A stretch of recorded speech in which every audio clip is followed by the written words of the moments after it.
Okay. Who would like to recap last session for inspiration? Oh, speaking of, June, inspiration carries over. They're assigned to your person, not your character. Cool. Too bad I wasted all my oh wait, no I didn't. No, I had the one for doing the thing and I thought I was going to use it for oh no, never mind. I did use it for lying. Mhm. Okay. Relatable. Wait, no, I Um, didn't use it for lying. I used lucky because inspiration just rerolls. Lucky, you can choose the dice. I mean, inspiration, you go with the higher one anyway. Okay. I'll recap. Okay.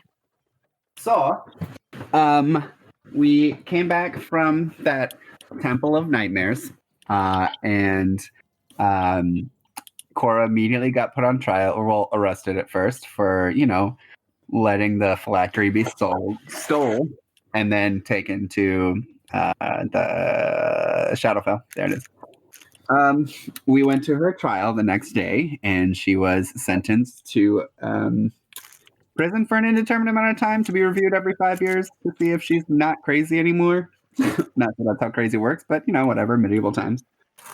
They said they'd be giving her help as well, Yeah, but therapy. yeah. That's also basically like the European prison style. Like, Yeah, I feel like prison therapy is probably not as great as normal therapy. Yeah, I also feel like they did mention like clerics and shit of other gods. I'm pretty sure it's just they're trying to convert me out of my heathenist religion. No. It's to find someone you're the most comfortable with is what it is. God. Oh. Jesus.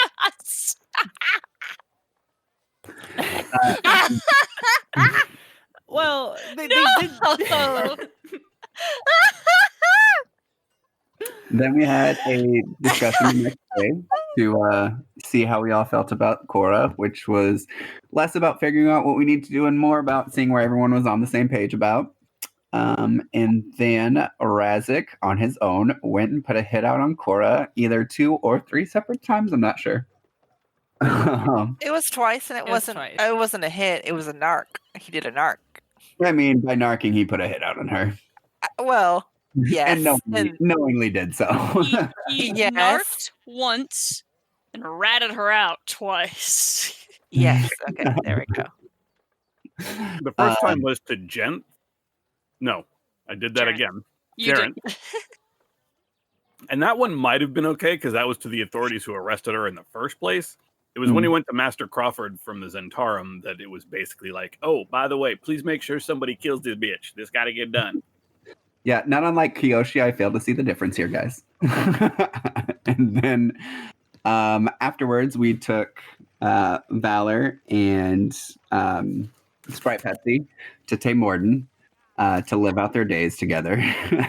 And that is a dark wording, Doug. Is it? It's like a happily ever after. I've got a darker one, and it's that Valor's gonna outlive Sprite Pepsi. Oh, see, that's dark. And then Faye decided that she needed some time to do things. So she is also. I said, what is the lifespan on a gnome? Couple hundred years at best. Like 300 years ish. Yeah. They can live 350 to almost 500 years. Yeah. And it's like the low end. That's like if you're a shitty smoking gnome. Which we all know is if you go to the Shadowfell and have part of your life just robbed from you, kind of gnome. Reportedly, I lived well past my 300th year, so fuck you, Sarah. And then we decided to make our way towards Brookvale, and here we are. You're actually in Waterdeep right now. Yeah, we teleported back over. That was the closest we could get. Yeah. Yeah, technically. And well, we are currently a 3-party member, but something tells me we might find some adventurers on the way who are willing to join us for a short time. Or longer.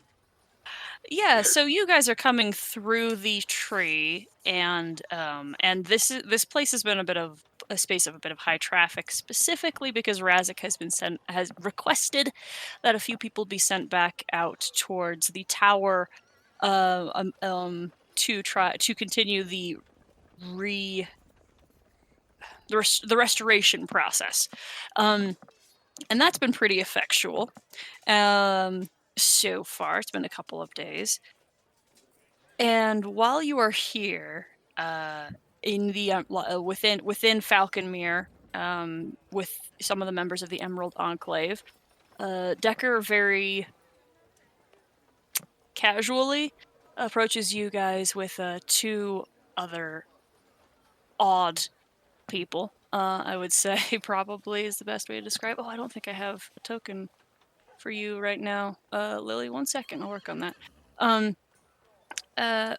But we have she introduces a goblin and a satyr, and what she says pretty simply is like, "Hey guys, so you guys have been doing, you guys vanished for a little bit, which was pretty wild, and hear anything from you, and it's not like, I mean, you're free to do whatever the hell you want, but I just want to make sure you guys are okay. I heard what happened to Cora. And I heard what happened to Valor. Want you guys to be safe. So I got some buddies here. If you're interested in taking a couple folks around with you for a little bit, just to, pad your numbers out a little bit. If you're cool with that. And we'll start. Did you warn them with what about? Did you warn them what we get up to? Because. Well, I mean, Primrose here's actually been looking for you for a little bit, and she gestures to the satyr. June, would you introduce your character? Yeah. Primrose is kind of like a rather short, stocky satyr with cropped hair, pink hair, with sort of deer-like horns. She's got very bare minimum things on her, like adventurer's pack, and a few bits and baubles hanging off of it, as well as a what would be recognized as like an alchemy jug, like a big gourd with a bunch of corks in it, and a glass sort of ring tied to some rope. She kind of saunters up and says, "Yes, your reputation precedes you. I'm Rose." Hello, I'm Radik. Hi.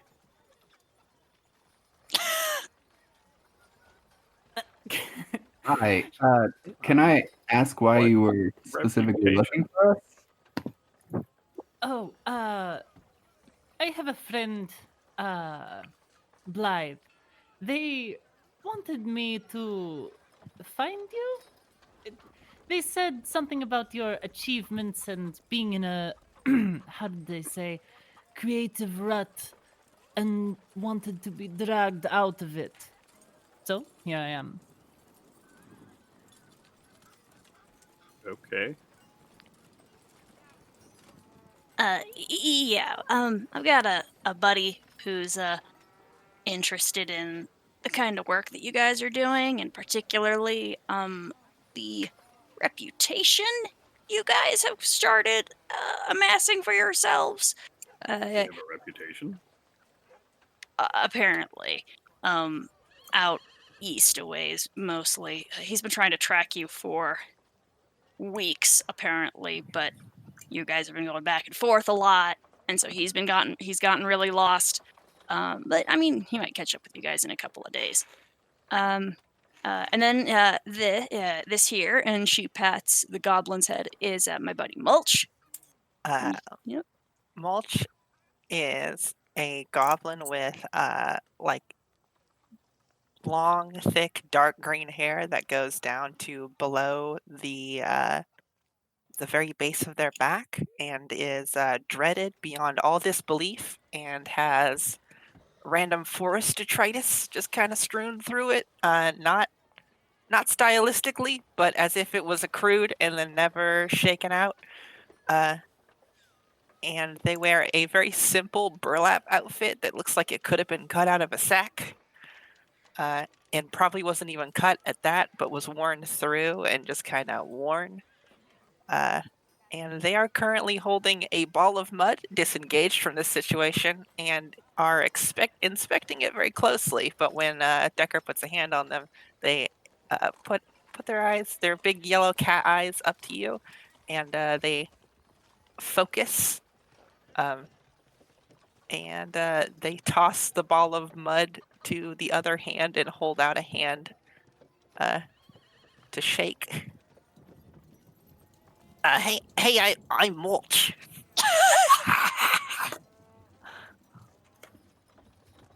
Hi. You guys know Decker, right? If we know Decker. All right, we'll get on well then, I'm sure. What? No shaker. Oh, sorry. I wiped my dirty, fucking filthy ass hand off on my burlap sack. Razik extends a hand and says, "No, I mean the ball of mud." Oh, I'm looking for my buddies. It's hide and seek.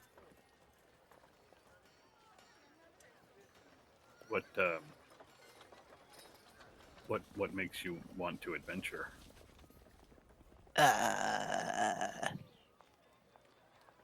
What?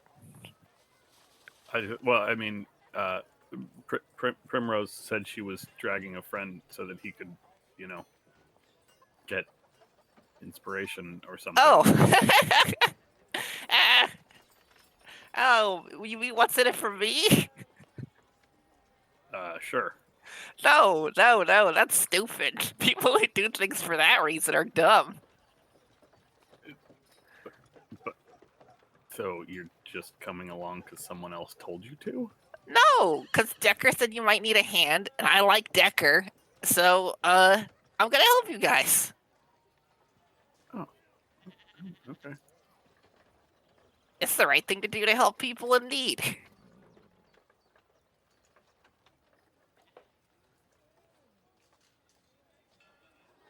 Can't argue there. Any other questions?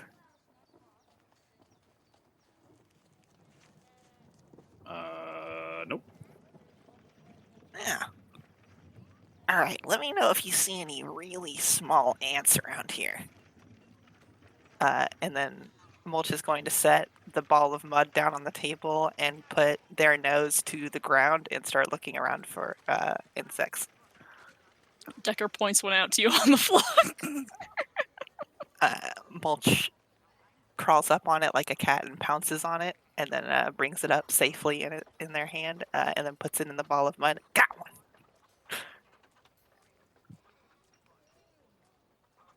Like I said, I think you guys are gonna get along. Well, how do you know these two? Oh, Enclave. She puts a hand on each of their shoulders. I understand. Okay.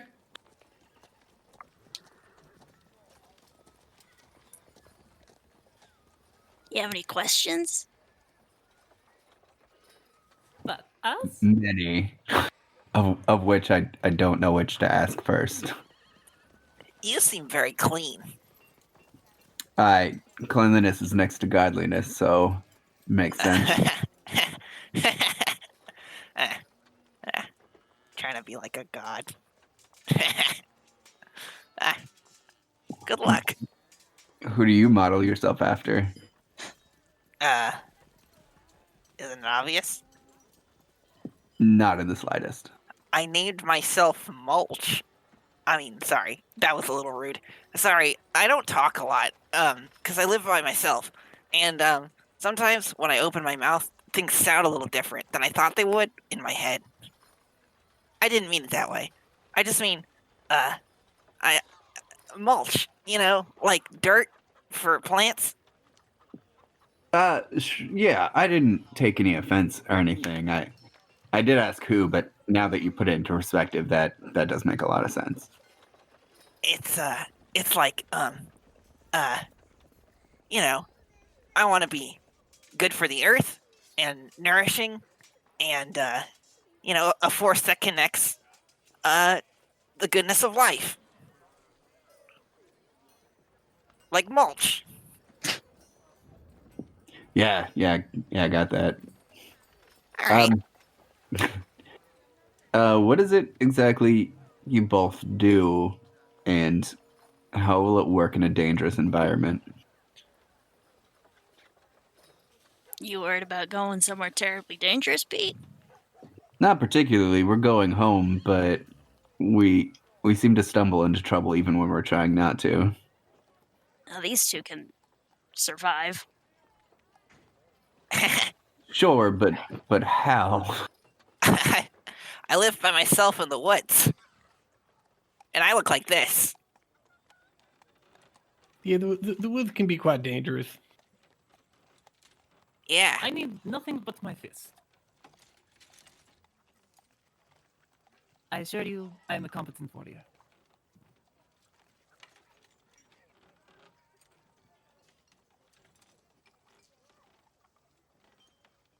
Okay, I'm good with this. I mean, we're just heading to.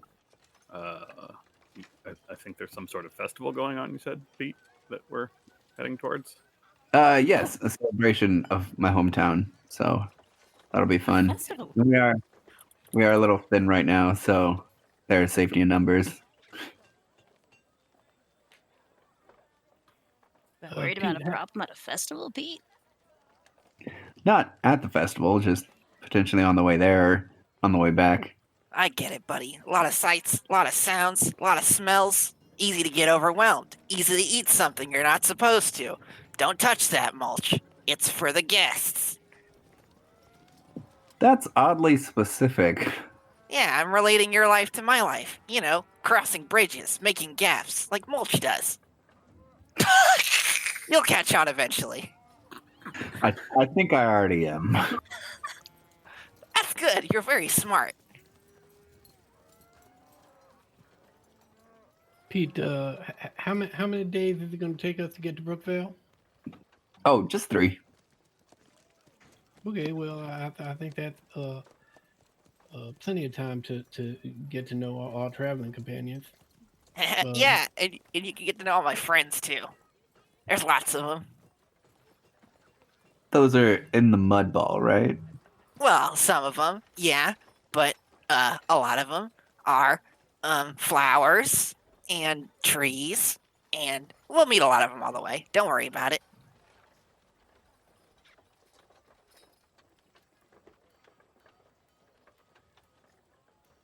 I just want to look back and forth to the to the looks on Razik and Oryx's faces. What do those look like right now? Razik just has a completely blank expression and is sort of randomly blanking. Or it just kind of keeps looking back and forth between the two as each one speaks and just nodding. Then they stop talking, and Oryx just keeps nodding for a minute, and then stops. Realizes that people have stopped talking.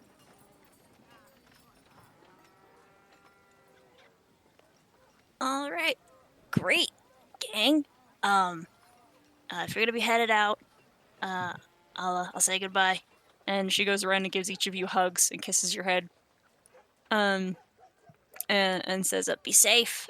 If you need anything, I won't be around, but good luck." Where are you going? Well, I'll be here. Won't be around you guys. Oh. Yeah, I gotta find a new apartment. Right. Well, if you ever need a place to How stay.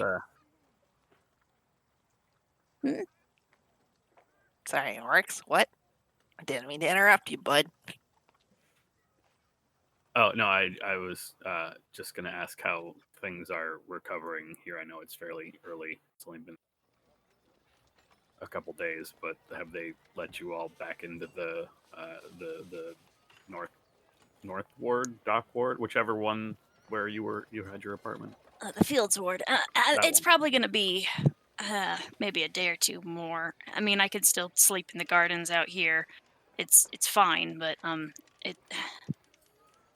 I probably shouldn't stay in the place that got ransacked. That makes sense. Well, if you're Yeah. ever looking for a place to crash, Shonda's looking for some people to move in. As long as you can forage. And I know you can, Decker. I know you're good for it. I'll put in a good word for you.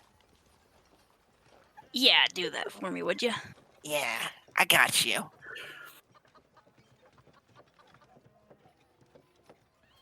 Okay. Anything else you guys need?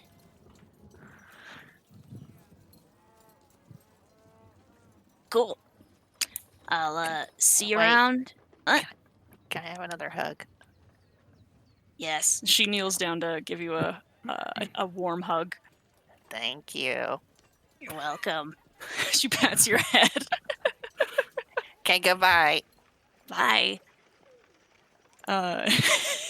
Those voices started to sound the same. I was Damn it. doing that on purpose. Shit. Okay. Hey, Pete. How much diamond dust do you have?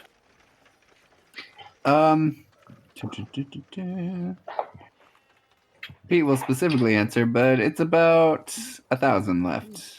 Okay, we're in good shape then. Anybody need any supplies before we leave town? I'm good to go. No, I'm good. Okay, then lead the way, Pete. Do we want to get like a cart and some animals, or are we just gonna hoof it? No, sorry, just gonna walk. Wow. The worst part is that Ted did not realize that until I looked back over and saw Primrose's token. I was like, shit. Your nose is right there, you racist. I think we should get a cart and animals. Oh god.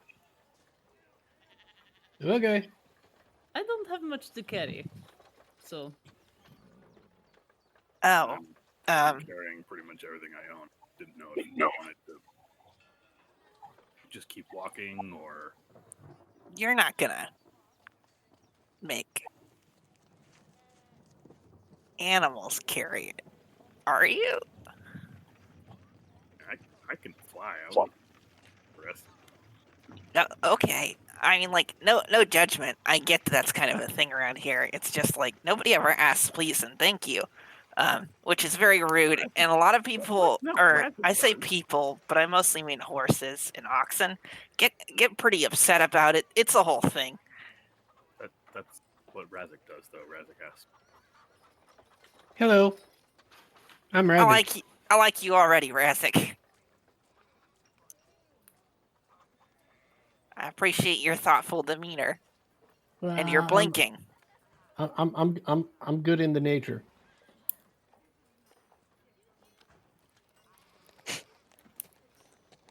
Good job. So did we reach a conclusion on animals or the walking? I still think animals, but it looks like we may have to ask them permission first. Yeah. It's a good idea. Do you mind finding us an animal? Sorry, for what? To carry our things while we travel. Where are you going? Brookvale, it's about 3 days out. Is that outside of the adjoining northern forest? Yeah, it's northeast of Waterdeep. I could get them to carry them like a third of the way.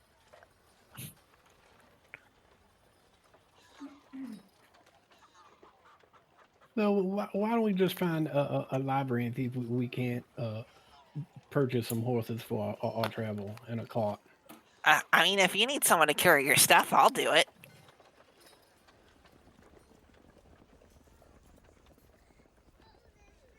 I don't own very much. Yeah, I don't own very much either, Mulch. Seems like we feel have I that in sort of common. regret asking this question. We should just get going. Yeah, let's just go.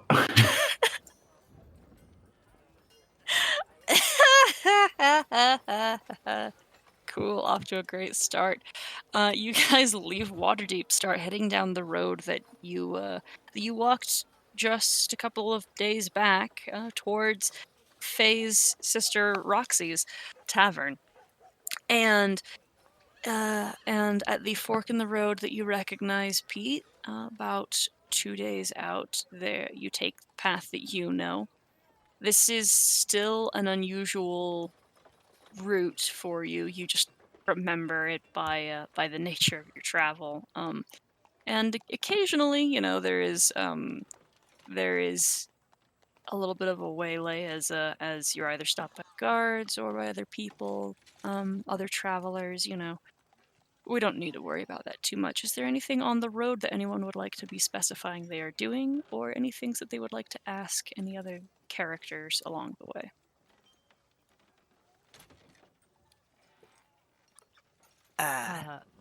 Oh, you go first. No, go ahead. No, go first. So you all the how do you call Misfit Brigade?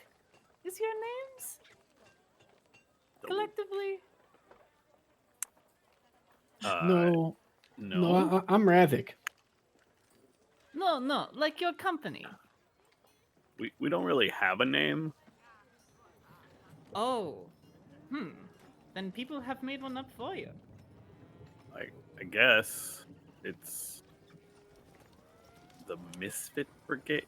That's Rose nods as she uncorks one of the stoppers on the alchemy jug and just necks a bunch of red wine.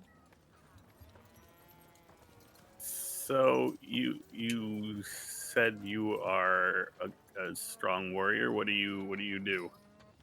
I fight. What's your? Well, yeah, I mean, but like I got these, and she'll just kind of point out the armaments all over. I can make. I know some rune magic. Like, do you breathe fire? Do you? How does this work? I have been. I have this, and she kind of pats the little glass ring on her side that's bouncing off her pack. But I haven't had to use it in almost years. I fight with mostly my fists. It has been enough.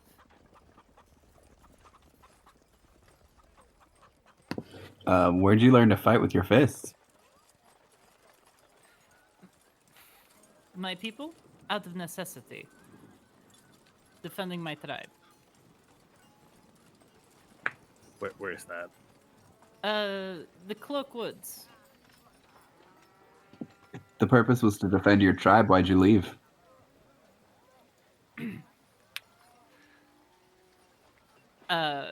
She's gonna look at Pete with a very, very stern look. Before laughing and just saying, well, the threat had been waning over the years. Don't know if they lost interest or I scared them off, but I'm getting old and gray in my hair, as you say. I need to see the world. It is unkind life to be cooped up, surviving. One must live. All right, I can agree with that. Very What well. about what about you, Mulch? What's your how do you handle a fight?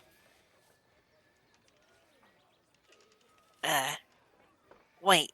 I don't want to answer a question with a question because I know it's rude, but you're not the Oryx, are you?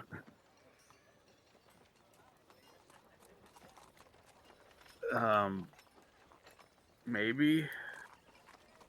Just kind of rubs her eyes absolutely wearily. All my friends in the Fields Ward have had a big old gossip storm about you recently.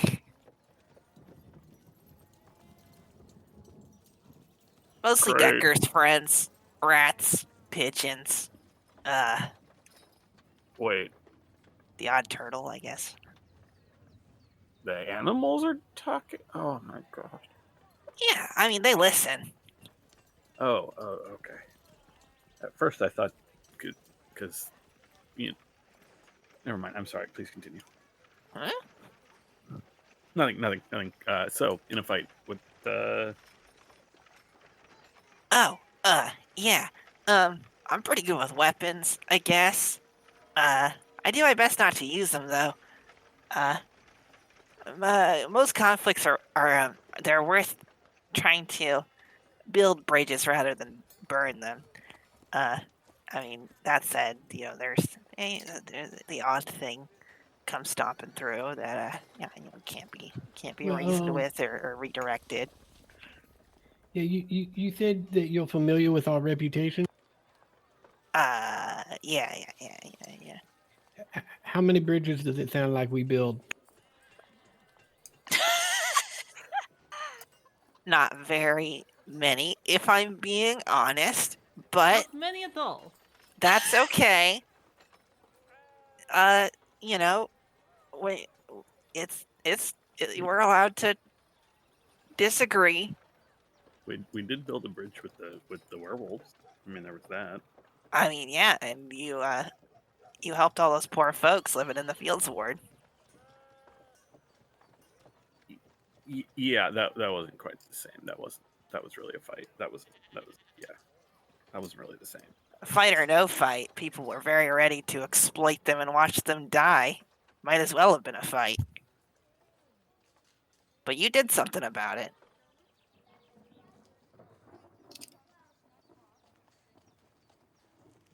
Well, perhaps we can teach you some new skills, and you can teach us one or two new things. Sure. I like to learn.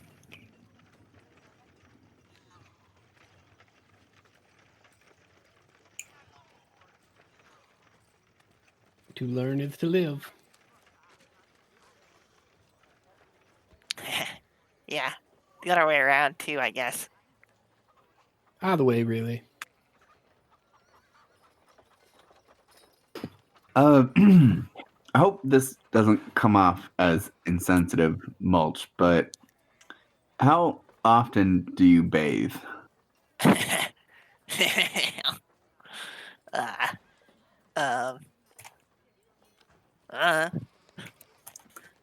Okay, better question. When was the last time you bathed? Do you track shit like that? Typically, yeah. Okay, better question. How open are you to bathing? I mean, I like the nature stuff on me. It makes me feel close. Like a hug. Right. Okay. Yeah. That'll be fine. That's fine.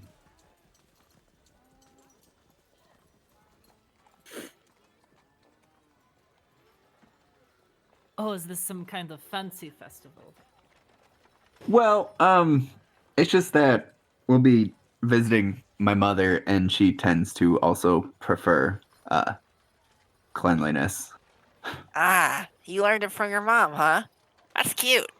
I think we all. I don't want to be presumptuous. I'll just stop there. I'll, No, lean no, in, please. I'll lean in close to Mulch and sort of semi-whisper. The pink ones seem to be very concerned with cleanliness in the genitals. Yeah, I've learned as much. Point of order. I'm only concerned with one. She My takes another apologies. swig. Huh. Is this a guessing game? No. Oh, Oh no, that's what you're concerned with is drinking.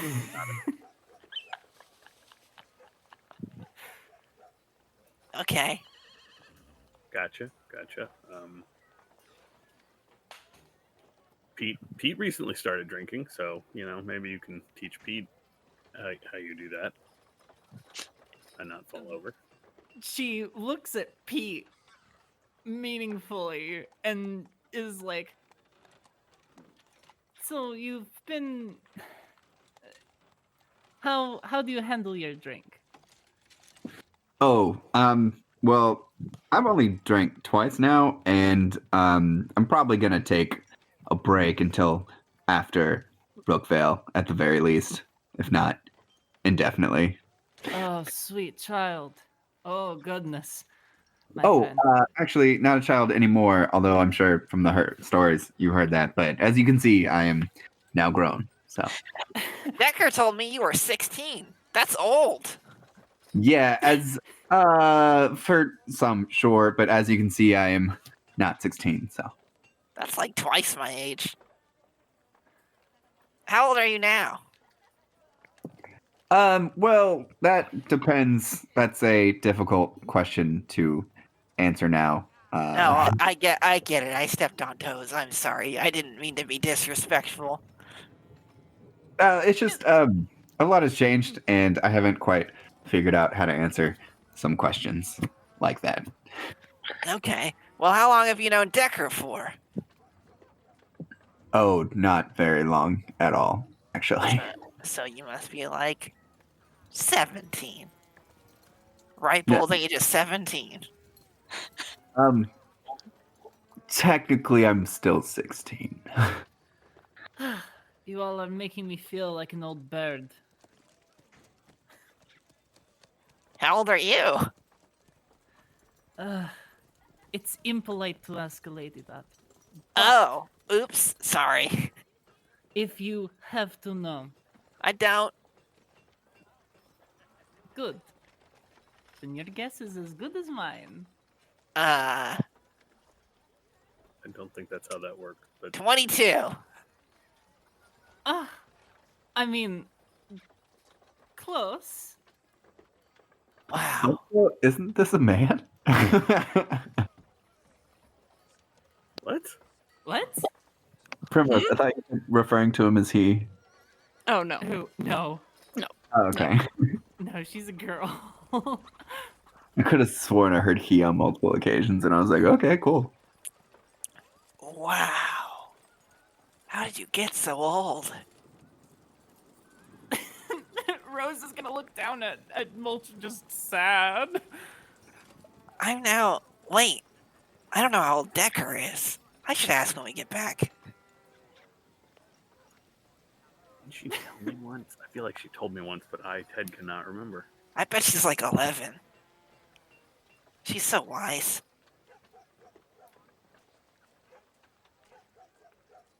She did tell the rest of the group, yeah. Yeah. She's like 100 something, huh? No, her mom's 74. 100. Yeah. Plural. Well, no, because one of her moms is human, right? Oh, right. You're Yeah, right. she's a half elf, but she's got longevity. They all do. They're a coven.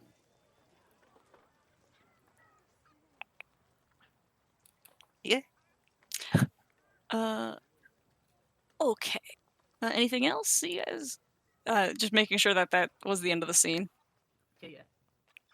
For me. Uh, I'm good. when? Oh, sorry. Go on.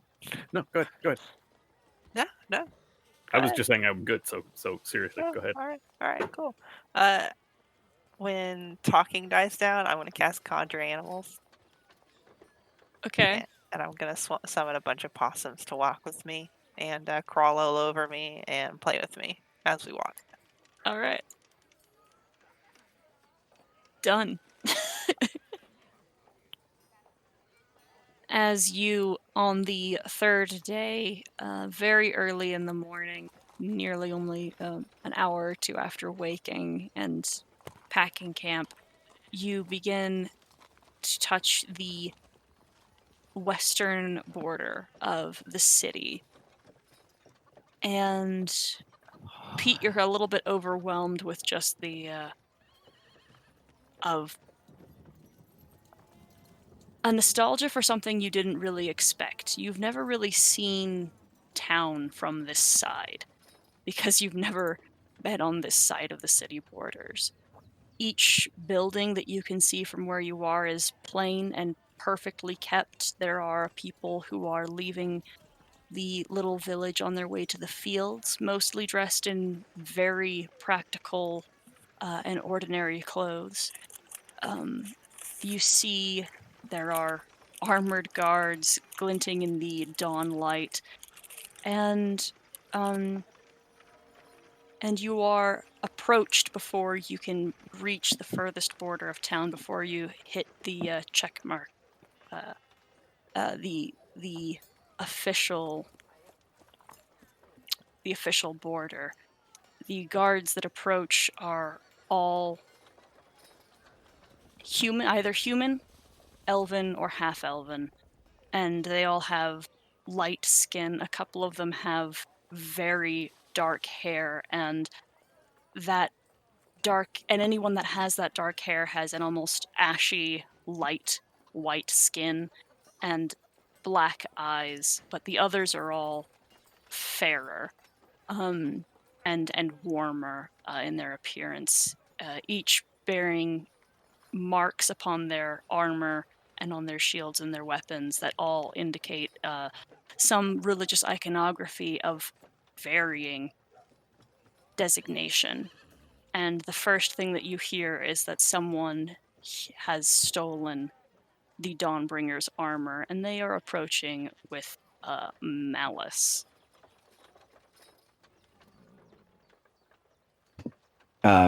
Pete's gonna throw his hands up.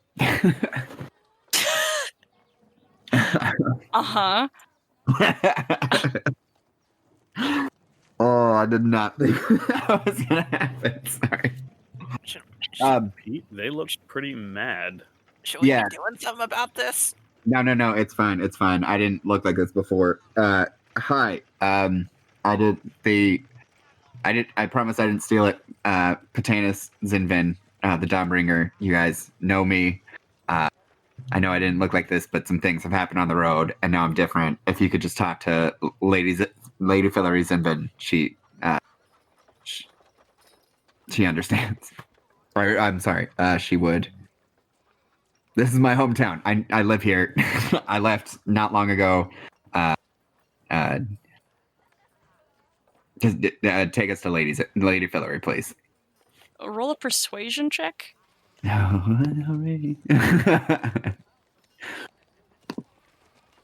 Ooh, 29. Huh. Pretty good. All right. You hold up your arms, you reveal your shield, and even though your voice is different, it is still recognizable. And about 20 paces out, those that recognize those parts of you immediately stop and then call out in your glorious light and offer to take you home. To preserve prosperity. Thank you. All right. And you are marched through the city. This looks exactly as you recall it, with the with the field stretching farther out to the south, and with the heavy and dense woods almost overgrowing the upper side of town, close to where you live. The only difference that you see, Pete, is that there are many more armored folk. The guards have multiplied at least threefold since you were last here. You see a guard at every corner. You see a guard at every street, near every house. And while most of them are outfitted in some level of plate, many are in simple leathers as well and seem of recent recruitment. And you are brought to up the way to the apparently one of the larger buildings within the city overall. From the outside, an apparently plain looking, but again large house with a yard that has been kept at a perfect measured growth of 1 inch, and the front yard is decorated with the day's offerings. There are breads and fruits and vegetables in baskets. There are flowers and notes that have been set upon the stoop and are spilling into the front yard. The guards that have escorted you take you immediately into the house. Let's see. I do. I have a house map for you. Yay! Mm-hmm. I have your house. You are taken through the threshold, and you recognize, of course, there has been almost no change except for possibly a small collection of dust. The first entryway and then the greater hall are all places of public access in their entirety, and you are instructed to wait in the center hall, where there are a couple of other common folk as well who are all holding things in their hands, either pieces of paper or some mark of some kind, that are all avoiding gaze. And when you enter, there is a moment as a few people tend to look up. Anyone who looks towards basically anyone else but Pete immediately tries to avert their gaze. But a couple happen to catch eye contact with Pete, and immediately their face brightens. There is a smile and a returning of some lost hope, as you are then almost immediately what's the word?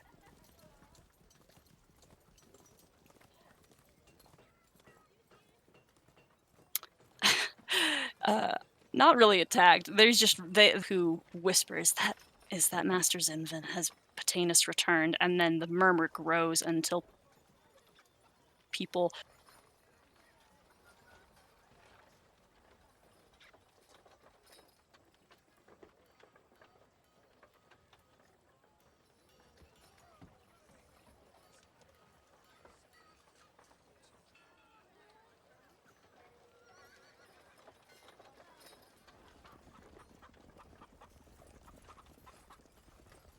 Yeah, I really assure you, recognize you people and kind of see try me as to you. a type of savior for the village. Again, not my thing. So this is pretty normal.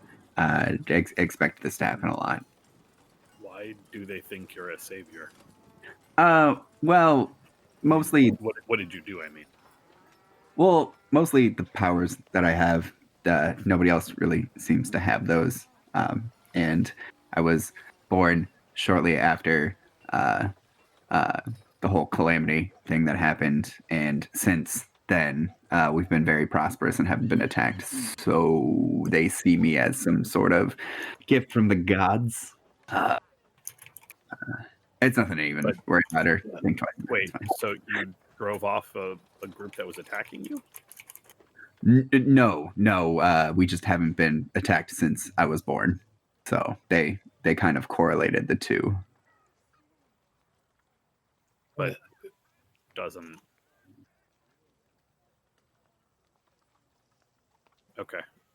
So you didn't actually. They just assumed that it was your arrival that stopped it all.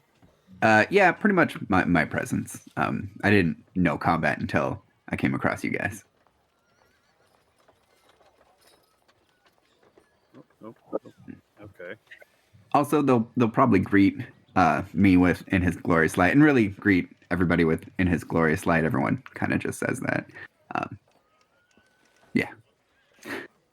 Also, Lady Fillory, or Mother, she's the leader here, so just treat her with deference. Is all I ask. These people are getting awfully close. Is that a problem? No, not a problem. It's actually quite expected. This is normal. Okay.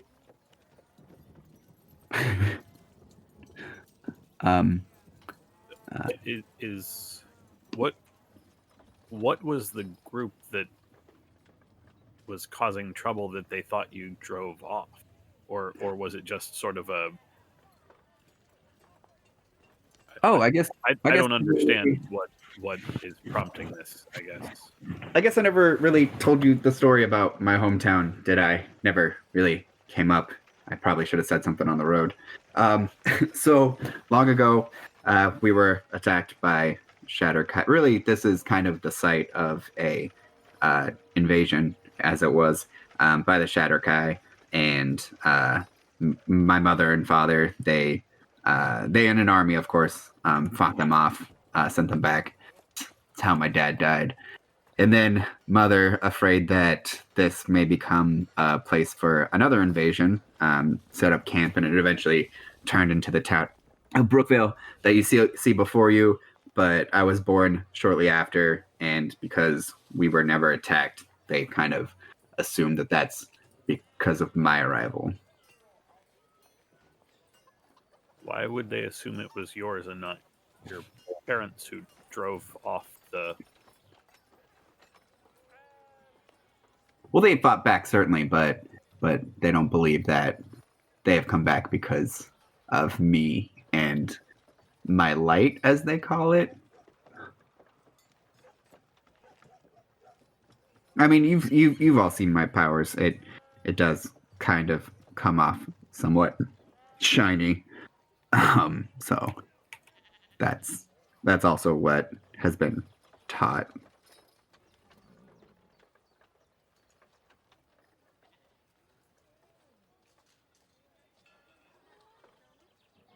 Oh. Also, the festival that we're attending is a celebration of the day that the Shatterkai was fought back. So, or rather, the victory over the Shatterkai. So that'll be fun. Okay. I think I get it. It's because he's so clean. Yes. I think you'll find that most people here are relatively clean, but I certainly do hold myself to a higher standard in regards to cleanliness. You said cleanliness is next to godliness, so they think you're kind of a god. Yeah. Yeah, That makes sense. Yeah, and he rubs the back of his neck as he says this. You hear a sudden pounding of footsteps down the stairs that is a recognizable sound to you, Pete, but you've never heard it at this speed before.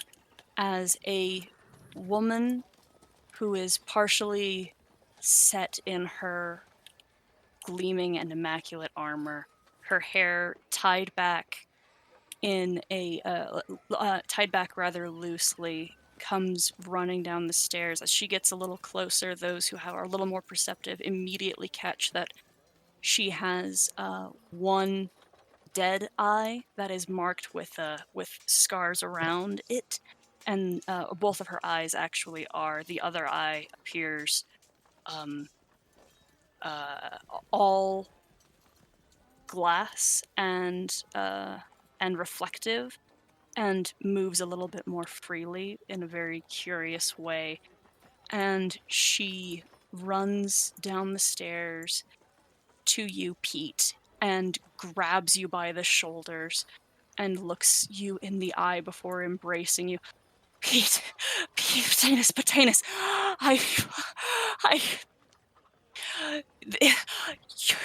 you told me you would be back. Where have you been? Hello, Mother. I went on an adventure with some friends, and I'll kind of look back at the rest of them. He's And back. it was supposed to be shorter than this, but we kind of found a plot, a rather nefarious plot, and I saw it as my place to keep going with them. But it's been overturned, and the world is safe again for now. She's still holding you with the hand of your head and just and clutching your hair. Just, what has happened to you? What has happened to you, my boy? Where have you gone? Why did you leave? Oh, well, I thought it was what Lathander wanted from me, so I left. And then we got in fight, and I may have aged a bit, and I didn't mean for any of that to happen, and I meant to come back sooner, and I didn't. But I'm here now, and I think it's an improvement. Boy, my child, what has the world done to you? Well, if it's any consolation, I'm much more powerful than when I left. And I've grown a lot outside of just the physical. And I've done a lot of good things in Lathander's name, like you asked. I just did it for the larger world as a whole and not just Brookvale. And he just kind of gives like a half smile. That is more than ask. Your father would be proud. But I still get to be cross with you for not telling me you were leaving. Oh, yeah. I'm sorry about that. I didn't think you would allow me to leave. And Patanus, you could have died. I would have had nothing left. You are the only family I have. I'm sorry, Mother.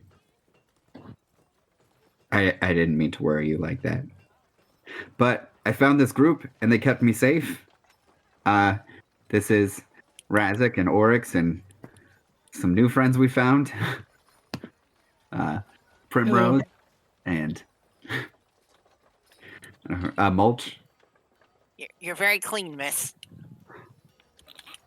She finally removes herself from you, Pete, but keeps an arm firmly around, a hand firmly around your arm.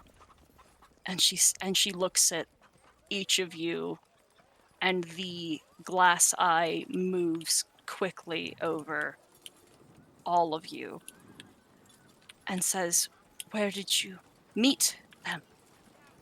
Where are you all from?" Well, I met them in Waterdeep shortly after I worked at the Coliseum. I think I was meant to meet them there, and they agreed to take me with them.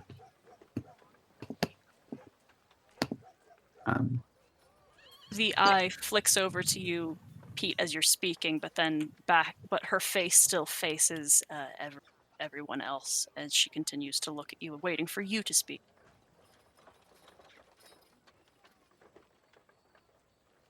Sorry, me or the others? The others. Oh, I thought you were talking to P still.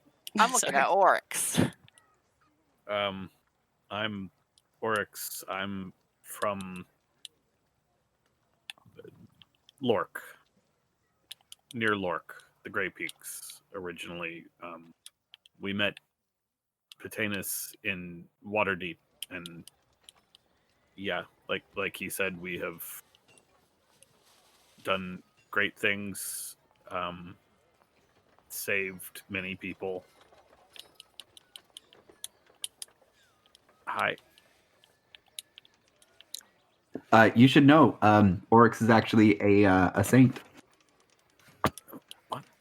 Before you say that, her hand is already extended to shake yours. And then she continues to look at you very intensely, Oryx. You see that the glass eye is focusing on you and moving in a way to better see you. And she says, yes.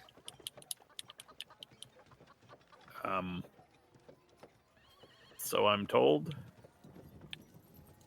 It is obvious. She continues to hold her hand out. I will shake her hand. Sorry. I would have done that when she did that. I don't really know much about this sort of thing, so I will defer to your expertise. Well, you've come to a good place, if that is something you are looking to learn more about. You see on her armor in a place usually reserved for any religious iconography, there is a symbol of a waterfall dropping into a still pool of water. As she evidently worships a separate god, or is dedicated to a separate god than Pete.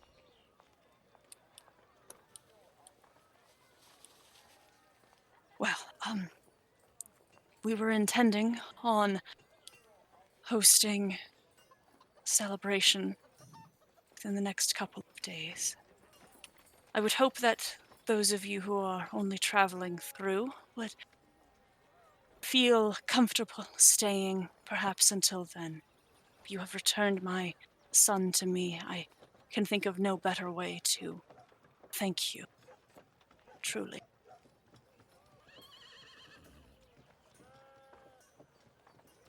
I think we would be happy to stay.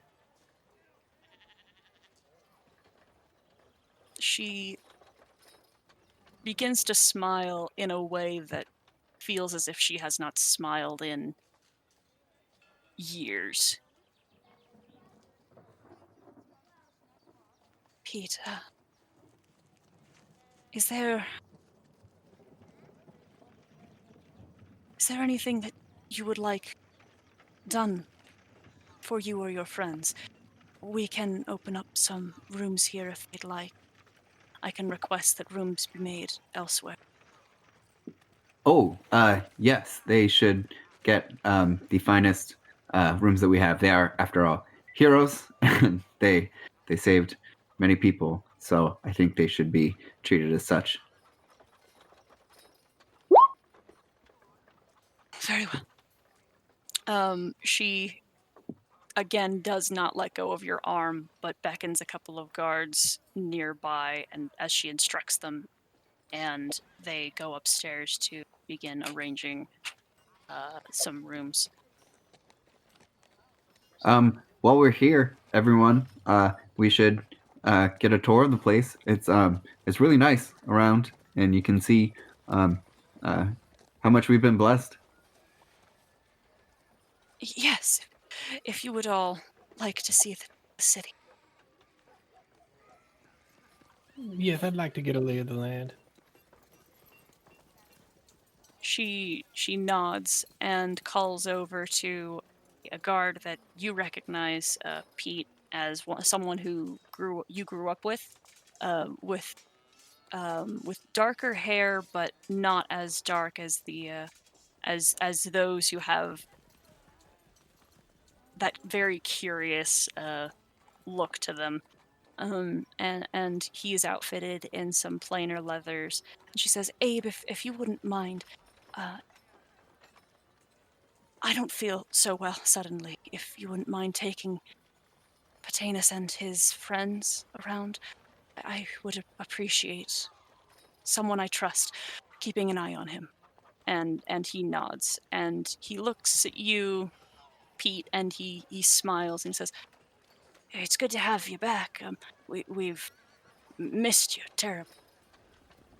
Hi, Abe. It looks like some things have changed for you. Well, I'll say that you look quite a bit different too. You finally got that beard to come in. Yeah, I'm finally the old one. Can't make fun of me for being younger anymore. No, apparently not. He catches a small glance from Fillory and says, "In your glorious light, of course, sir. If you wouldn't mind." And he begins escorting you to the door. Oh, of course, to preserve prosperity. Sorry. And go back outside. Pete, is there somewhere you want to take them specifically? The first place, actually, I want to go to my room to take my armor off. Oh, okay. All right. I have a room with your name on it. Hold on.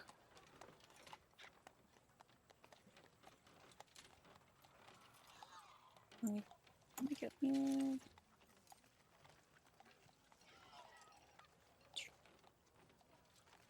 it. This room right here. There you go. What does it look like?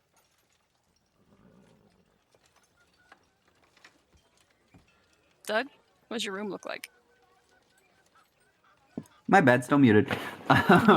So it's actually quite nice. It seems to have like there's a section of shelves that has just like a collection of like random knickknacks. There's also one singular like big painting against the wall. It has there's a singular person with like light coming from behind, and he's wearing armor that's the exact same as mine, except instead of a shield, he has a sword.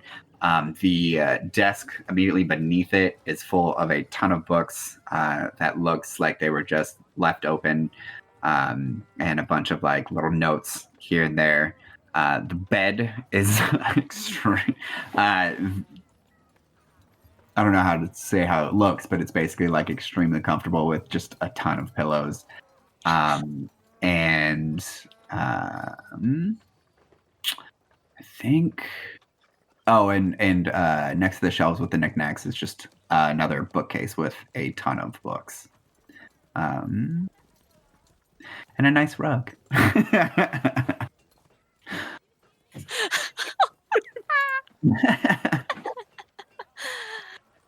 Oh, and I like to think there's a little fireplace too. Fuck it, it's my world. There's one on the map. Oh, is there, for real?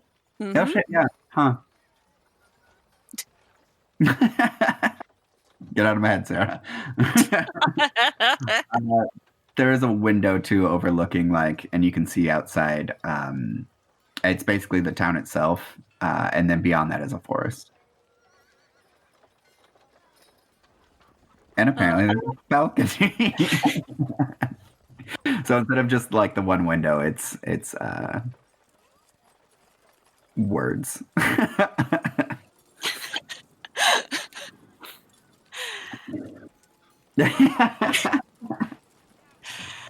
Abe is kind of looking around with a little bit of surprise, but is standing comfortably or like quietly, not really comfortably, very uncomfortably, waiting for instructions. As you tour the house and the room a little bit, anything you say or do? Yeah, as I start to take off my armor, I'm just going to turn to the rest of them. So this is my room. Those are the books that I read about stories like the rest of you, which inspired me to leave in the first place. Out there is the town itself. You'll find that it's actually quite nice, like I described it in the first place. And Yeah, welcome. And he'll start. There's like a little stand for his armor that he'll put like very delicately down. And then he'll put the shield above the bed too, like on the headboard.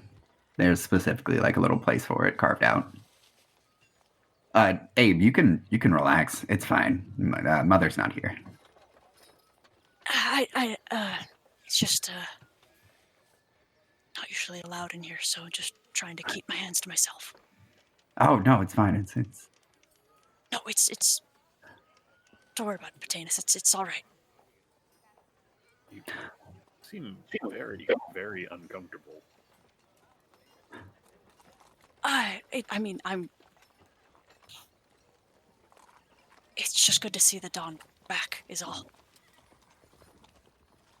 Is there anywhere you guys want to see first? Abe can take us anywhere in the city. Right, we could, if you're interested, there's the library, there's the temple, we could go to the forests if you wanted it. You could see the tree if you wanted. Oh, we have a really good tree. There's also a garden. It's a very nice garden. I want to meet it. I don't know if anyone's ever met it before, but we'll definitely take you there.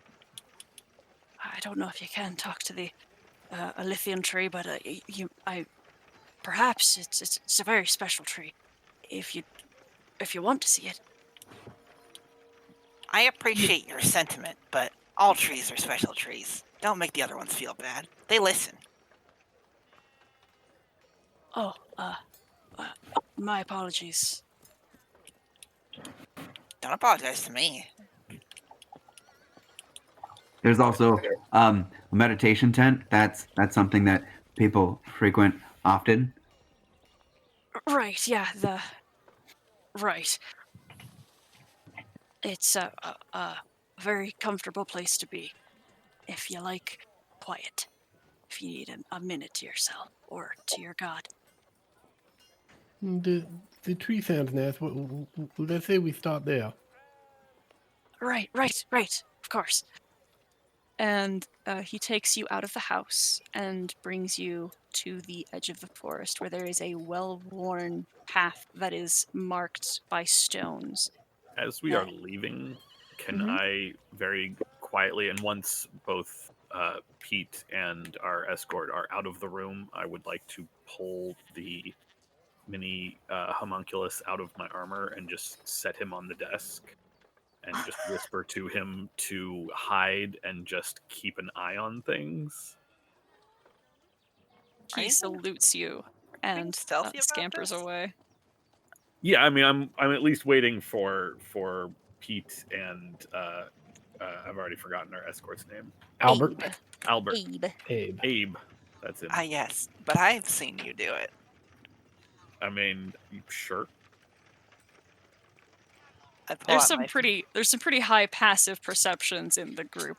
If Oryx is trying to make a stealth check, Oryx makes a stealth check. But if Oryx is just waiting until people leave, it's not that big of a deal. Yeah, no, I'm just waiting till people leave. God. Specifically, Pete and Abe. Like, Mm-hmm. When I see Oryx do this, I say, sweet, hide and seek. And then I pull out a fistful of dirt, which has a bunch of ants in it, and put it on the ground. I'm like, go hide, buddies. I'll come back in a couple hours. Are you leaving the dirt on the floor? Yes. Okay, cool. I Okay, do want cool. to point out, besides like dust, the room is immaculately clean. Not anymore, it's I not. was gonna say, it was immaculately clean. Now there is Fair a single conspicuous pile of dirt on the floor.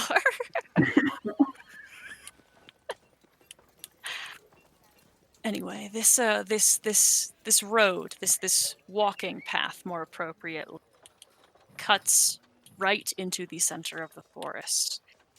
It is a deep wood. It is not so menacing as the high forest, as some of you have passed through, but it is alive with animals and with plant life. It is sensitive. And so it is all the more apparent as you are walking. The farther in you go, the softer the colors become, muted, until before you really realize you are in a place that is of only black and white. The trees are entirely ashen gray. The soil is a fair dust. And you feel as if you are in another place. And there is a moment, Pete, where you recall, and Oryx as well, being in a spot that was a waypoint to the Shadowfell. This path takes you to a clearing that was evidently at some point not a road. It has been since the trees that had been there have been removed by some incredible force. There is, even though many years have passed, the soil is still rather upturned. There is a black mark that hits the center of this grove and splits the earth like lightning in dark streaks that fire off and remain still across the ground. But in the center of that mark, there is a beautiful, vibrant, and blindingly colorful golden tree that gleams in all hues and stands about 7 feet tall, still very young, and bears a fruit that is crystalline white and glowing so intensely that you can hardly see texture or form to it. It is just a ball of light for all intents and purposes. It is dazzling. It is a very good tree.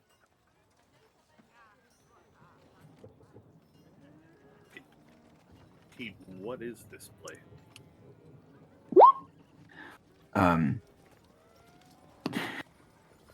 Well, this is Sarah. Did we assign this a name? I'll help you out. Abe will help you out. We call this the Aldethian tree. It's the place where it all started. Before Pete and I, there was a touch from the Shadowfell that struck right at this point and split the earth and killed many of our people and some warrior soldiers and just the common folk who happened to be nearby were tainted by its darkness. And the Lady Zinvin and her, they led the army to this point and drove back the Shadar Kai. Of course, not everyone lived, but after the battles were over, Lady Zinvin offered something to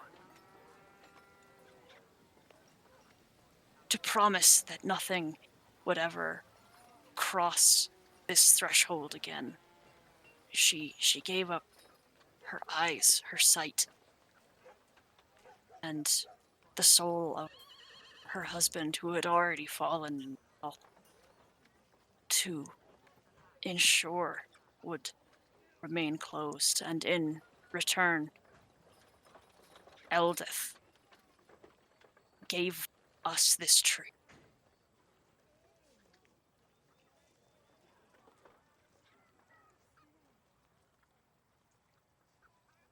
So this is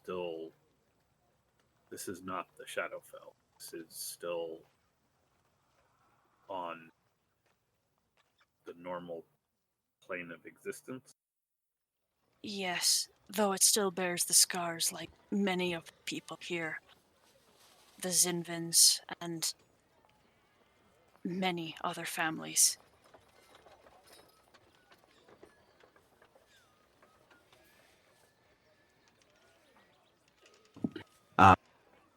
Really cool tidbit about the fruit is it can heal wounds that even I can't. It brings an inner peace. Makes you feel safe. You can't take any though. Don't grab any of the fruit. It has to be given. A fruit makes you feel safe. Do you usually just take fruit from people without asking? I guess not people, but other trees. Yes, when you Trees are people. okay, fair. Most of us don't talk to trees though, so we wouldn't really be able to ask permission first. Sure you can. I mean, you can ask, but you wouldn't expect a response. Yeah, fair enough. I don't understand why people don't know how to listen. Speaking of, do you mind if I point towards the tree? You mean Why talk to it? Yeah. Abe, has anyone ever talked to the tree? I mean, you've made it clear you're not going to understand the conversation. I just don't want to, I don't want to be rude. I think so long as you don't touch it. Well, do you go around touching people without asking permission? I don't get you guys. Of course not. If you want to talk to it, just talk to it. I suppose. Yeah, I mean, just being polite. I'm gonna try and cast Speak with Plants and talk to this tree. What do you say? Good question. I'd like to ask how it's doing and if it's lonely. It seems lonely. It doesn't have any tree friends. It is. Absolutely, it is not. It is not lonely. It has the It warmth. has visitors. Yeah, it has the warmth of people coming here and the frequent guests who pass through its grove from the city, and the people of the city who love it so dearly. Hell yeah.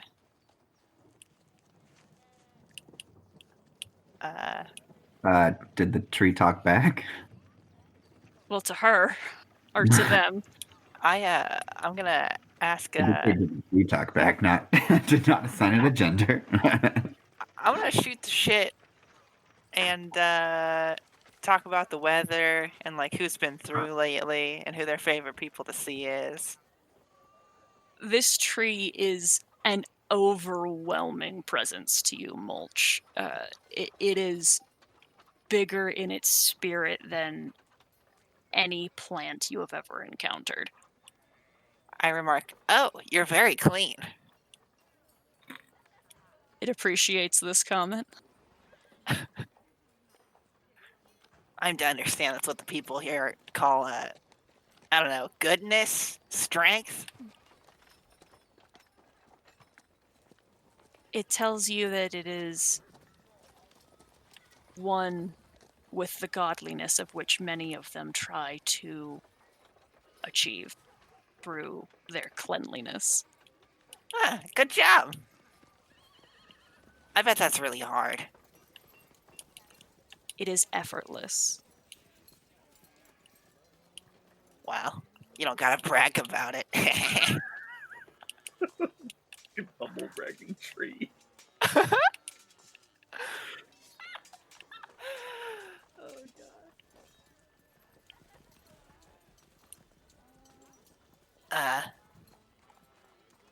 Well, It was nice to meet you. I'll probably come back. It asks if you would like to take some fruit. Oh, that would be rude to refuse. Yes, please. It can't bend down to you, but you have the permission if you'd like. It actually can, Sarah. I've imbued it with the ability to do that. Oh, okay. I see. This tree will not do that. This is a different kind of normal tree. This is a different tree. It ain't a normal tree. Yeah, I won't. I'm not gonna make it. Fuck. I will. I reach into my burlap sack and pull out a small beehive, which I whisper into, and a bunch of little bees come out and go and retrieve the fruit for me. I'll cast Mage Hand. Thanks, guys. A blanches, but doesn't say anything. It's a very fuzzy little fruit. It feels like a peach in your hands. I appreciate it, ladies. Tell Margaret to get better. I put the beehive away. Cool. Should I eat it now? Sorry, I'm a little awkward.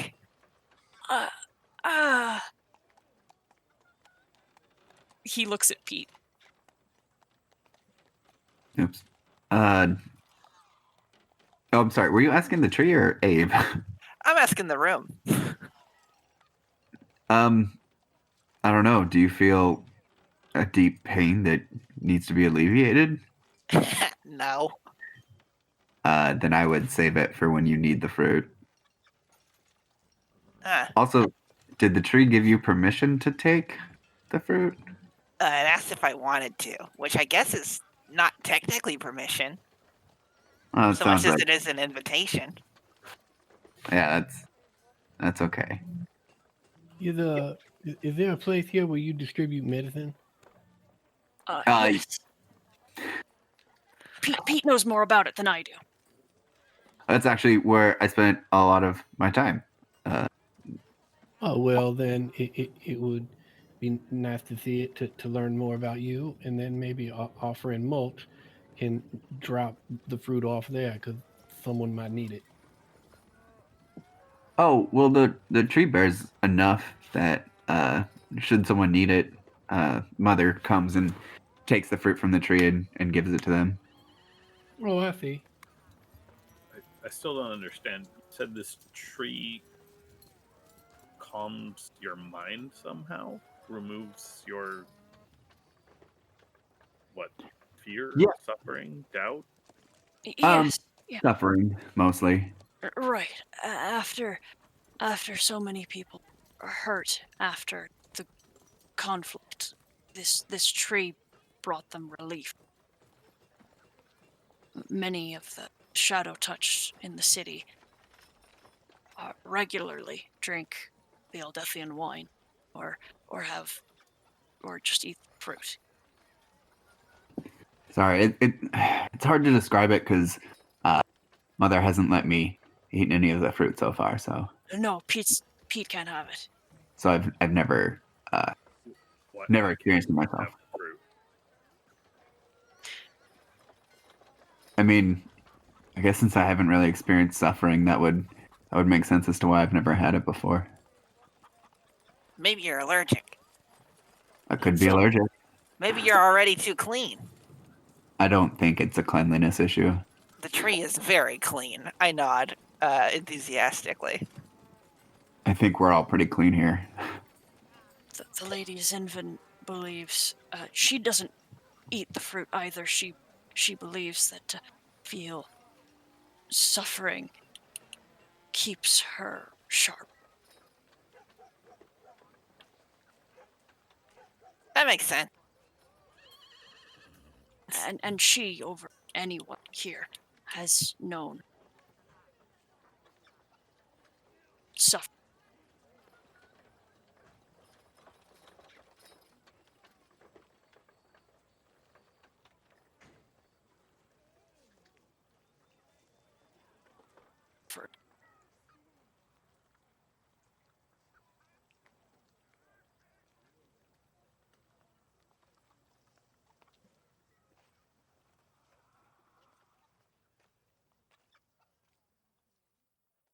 Okay.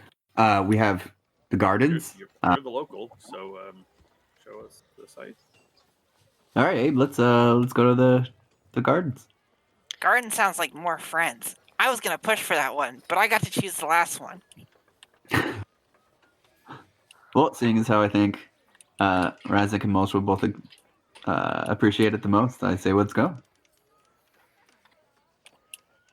On the eastern side of town, there is a place specially planted and very well organized rows of flowers and some more utilitarian vegetables and roots that are growing in a common space that are being attended to by more of the locals, laborers as they would appear, with a again different medallions and amulets on them that are encouraging the growth of the plant with prayer that is pulling the plants to their greatest potential. You can see there is also at the gardens a 10-foot tall and 20-foot long slab of black stone that stands to face the eastern side of the city.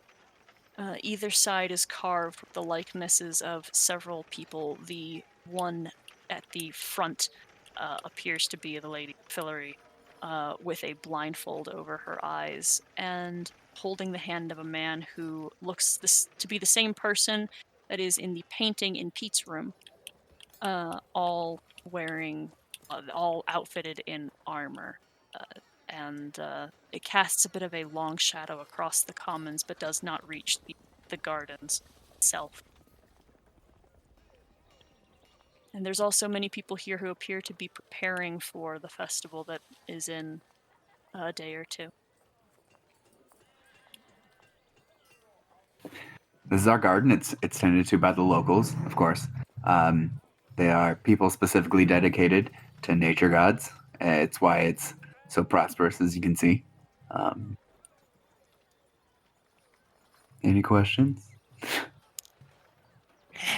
Who's the man that keeps showing up? Statues of him everywhere. Founder? I guess you can say that. Yeah. No, it's mother and my dad.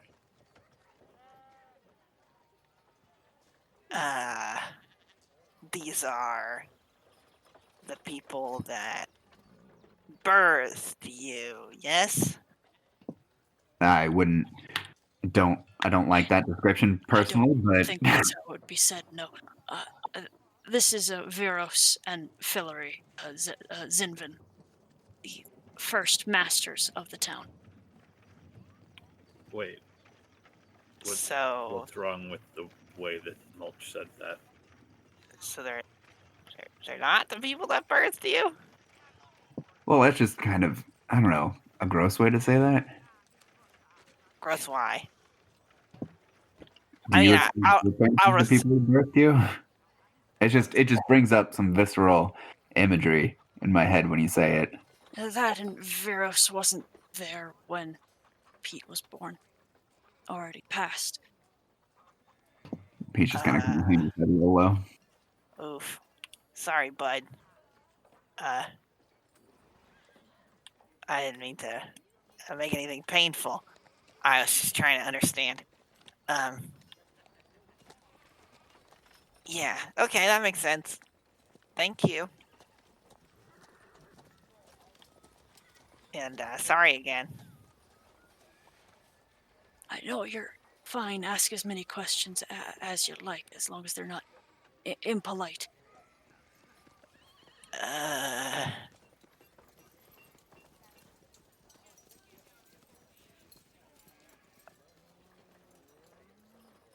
Mulch very clearly decides to stop talking indefinitely.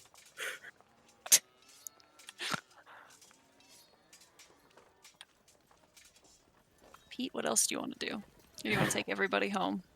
Yeah, I was actually about to ask Abe. Do you think by now I don't know, it seems like they're probably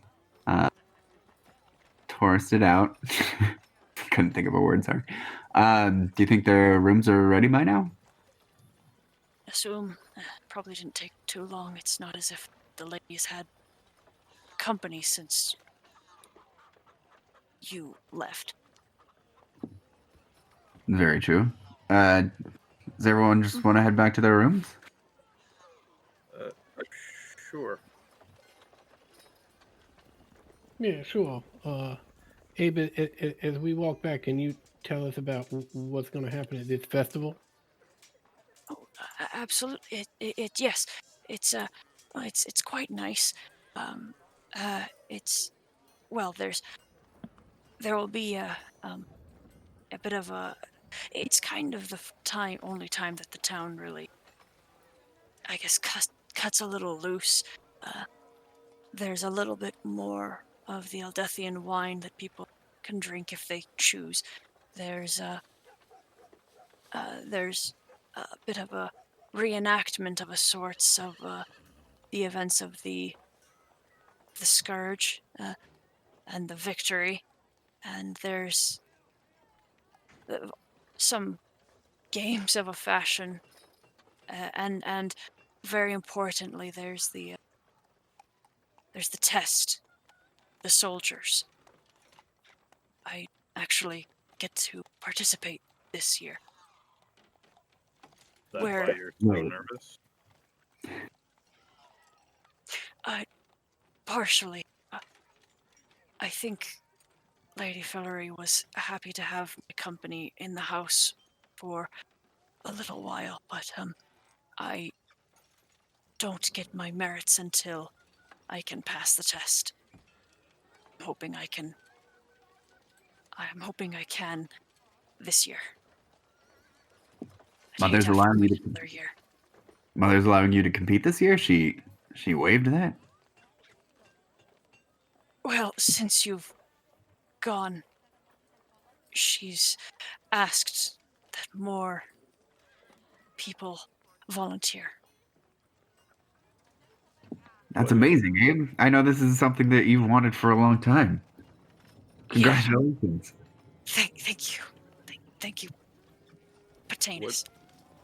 What is? These are military tests.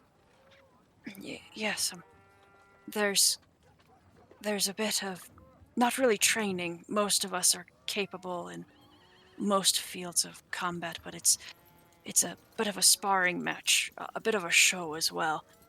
Whoever stands, not really at the end, but whoever brackets through all the way till the final round, has the honor and privilege of dueling Lady Zinvin herself. It's not unlike the arena where I first saw all of you. Well, Razik and Oryx, as he looks at the other two. Are we allowed to participate? This isn't blood sport, right? No one dies. No. All and right. You Thought can I'm bring not the only whatever. one that had that thought. No, that's why I'm here. Right. Patanus stands as healer, guardian, as always. And no one gets too hurt. Cool. So, we're allowed to participate. I don't see why not. It's good fun. It's all good natured. So long as those who were hoping to make it through the first round actually do and qualify for enlistment. So the winners are allowed to enlist in the ladies' guard, Lady Fillory's guard. Then Well, in the city's guard, but yes. Anyone who makes it in their first round, just the second round, is permitted. But anyone who fails is welcome to try again the next year.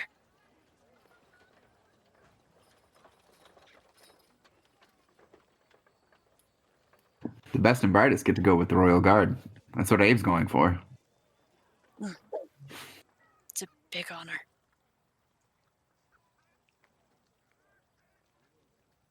I'd be permanently stationed in Zinvin household as guardian for both Fillory and Patanus.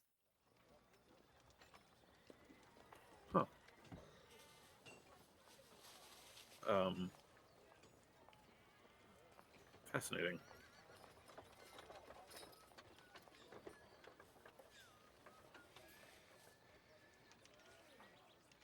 What other than I suppose that's the main event of the festival then. Sort of. It's Oh, definitely. absolutely. Although there's other things to do. There's some fishing you can do. There's just a little bit of dancing as far as it's permitted, and some other light entertainment. It's good fun. There's horse jumping, if any of you are interested. I don't ride. No, you just jump over. Oh, Oh, like over one? I could do that from here, standing. Yeah, you jump over a horse. It's easy. Also, you said dancing as far as it's permitted. Of course, it's Is it usually not? Yeah, we don't really dance throughout the year. no, it's considered frivolity for merely the sake of frivolity. Without proper celebration, it's not doing good respects to the gods. your gods care if you dance. Some of them do. Some gods are gods of dance, and prayer through dance is permitted. In certain Permission. areas, of course. Yes. But most of us of more sober minds typically do not participate. Also, sometimes it's a distraction from our daily work that needs to be completed.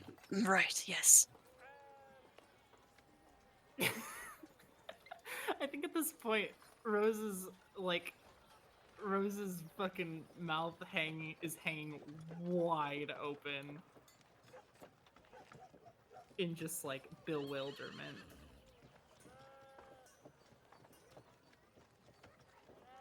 Is your Tanus, is your friend okay? She looks different from the 3 days I've known her, so I assume. Primrose, are you okay? Do you need healing? Have you seen his healing? It's extraordinary. They have. We've seen it. Firsthand. You've been blessed indeed to have him in your company. Oh, Abe, I forgot to tell you. I finally brought someone back. A couple people now, actually. What? I brought people back from the dead now. I never could before. Wait, I thought you weren't supposed to. His expression softens from nervous to entire enthusiasm before he remembers himself and pulls his arms closer to him and says, "I'm very happy for you, of course. That's all for his light. You that is outstanding. I'm your mother's going to be very, very proud." Oh, Oryx, we can bring up me bringing people back. What does that mean? Okay.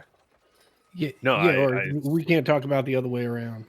I simply meant that I thought you had said there was something about playing gods by bringing people back, but I guess I understood.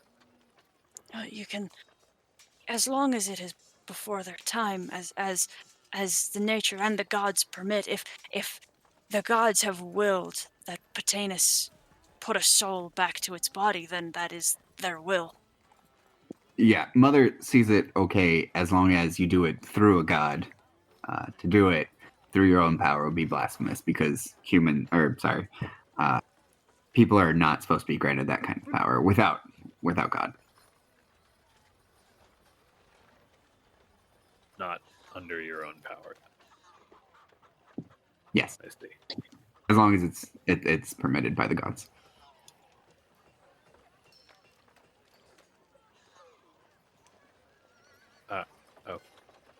Okay. What?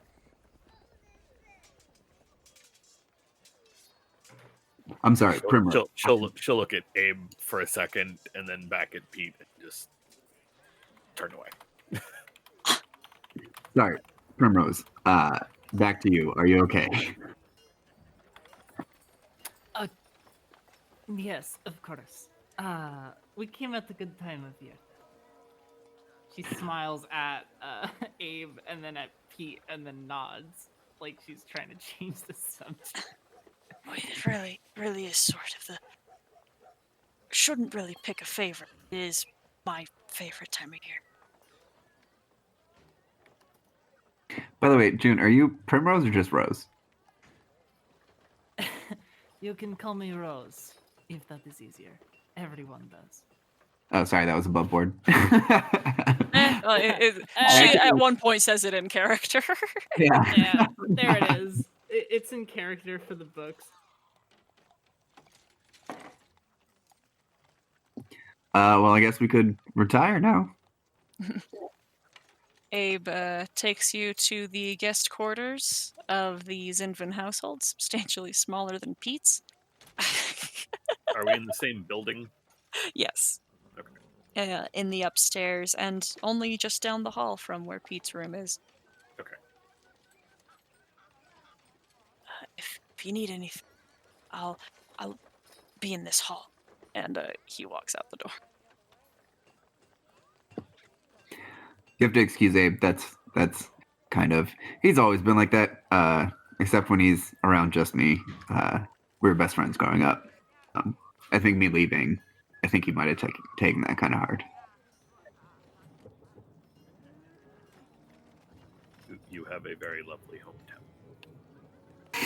Well, thank you. What? See, I told you it was all nice. Was he being weird? I don't know if weird's the right word for it. I think maybe uncomfortable or still kind of dealing with the shock of my return unannounced. Okay, good. I didn't think anything weird was going on. He seems awfully nervous. Is that normal? Well, he does have the festival coming up, and that's kind of a big thing for him. It's what he's always wanted, and he gets to participate a year ahead of his time. So I think that may be weighing on him a little bit. Hey, DM. Mhm. Can I determine why that man was nervous? You can roll an insight check. We were having a pretty direct conversation about it for a second. I did have to get up to go pee though, and I wanted to ask at the time, but Okay, yeah, no, that's fine. Roll an insight check. 27. Okay, all right. 1 second.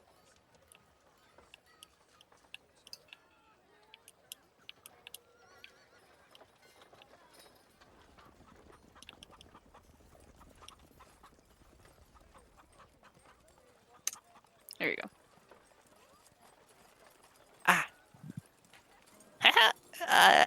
Yeah, it's probably that thing you said.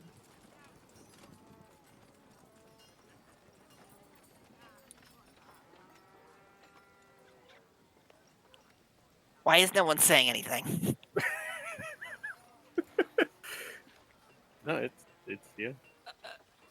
Can sure I? nothing. Yeah. Can I just? Can I tell they're being like suspicious? Cause that was kind of weird. Yeah, no, definitely nothing going wrong. Even though I definitely just asked. I mean, you can roll an insight check on Mulch if you want. I would love to roll an insight check on Mulch. Can I take a passive deception at 10? Yes. Fucked. Hey, Um, Sarah, on a scale of suspicious to very, how suspicious was that? I mean, they were a little maybe giggly for the weird thing that they said, so they're probably joking about something. Mulch, what's funny? Say it with words.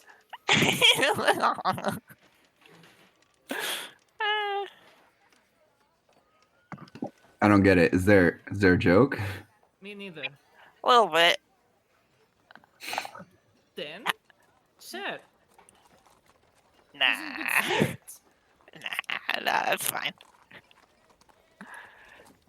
Well, seeing as how we're gonna be here for a couple days, you guys should maybe think about what you want to do. There's still a library. It's really nice. It has a lot of books that you won't be able to find anywhere else. Mother keeps a very good selection of things. I know it's a small town, but it's quite quaint and charming, and I think you'll really like it here once you get kind of used to all the customs that we have.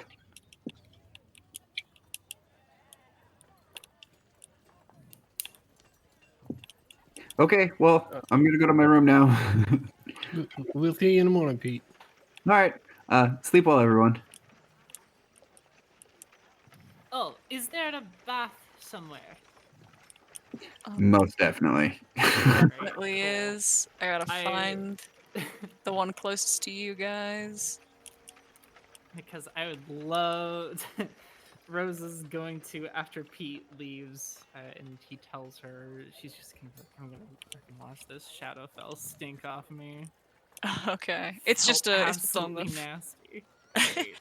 it's just on the floor below. So a guard will point you in the right way. Cool. You can go take a bath. Great. How's Razik feeling? Yeah, how's razzing me?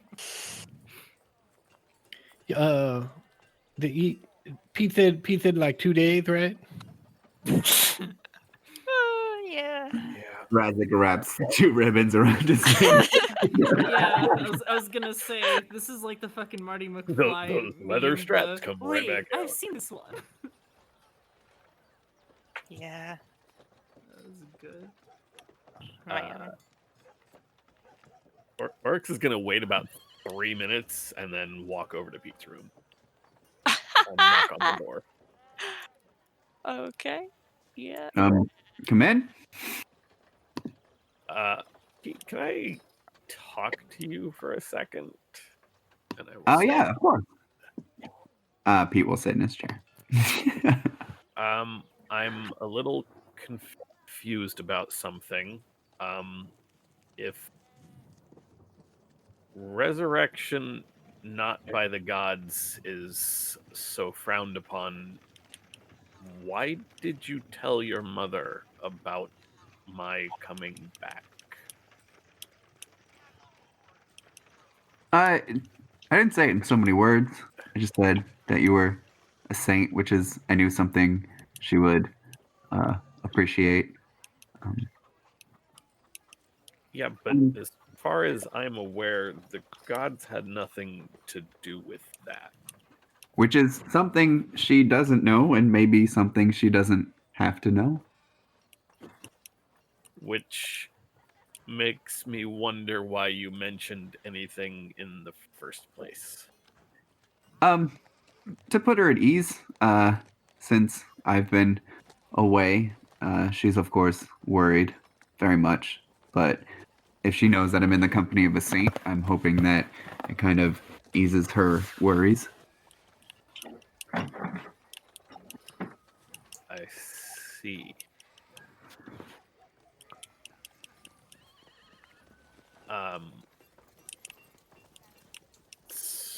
So if it is explained to her, she will be okay with this? I don't even think I know specifically the events that went around your resurrection. I wasn't actually there for it. I assume since you came back, it was willed by the gods. I mean, do you have the ability to resurrect yourself? I don't think that I did this. I think it had something to do with. Do you remember the colony at Lork, right? Yes. That. I don't know how or why, but there was no god there when I died. I had, in fact, taken steps to make sure that I would not go to the gods when I died because of how that would have ended at the time. Poorly for me is the answer. What do you mean? I betrayed my gods. I mean, I'm not certain there's any action that one god wouldn't smile upon. Perhaps you betrayed your own gods, and in doing so, you got the attention of others. Or another. I suppose that's possible. But So, can we for certain say that no god played a hand in your resurrection? that those were not the voices that I heard while dead. The voices I've told you about. Well, sometimes gods speak to us in different voices. Sometimes through people we know.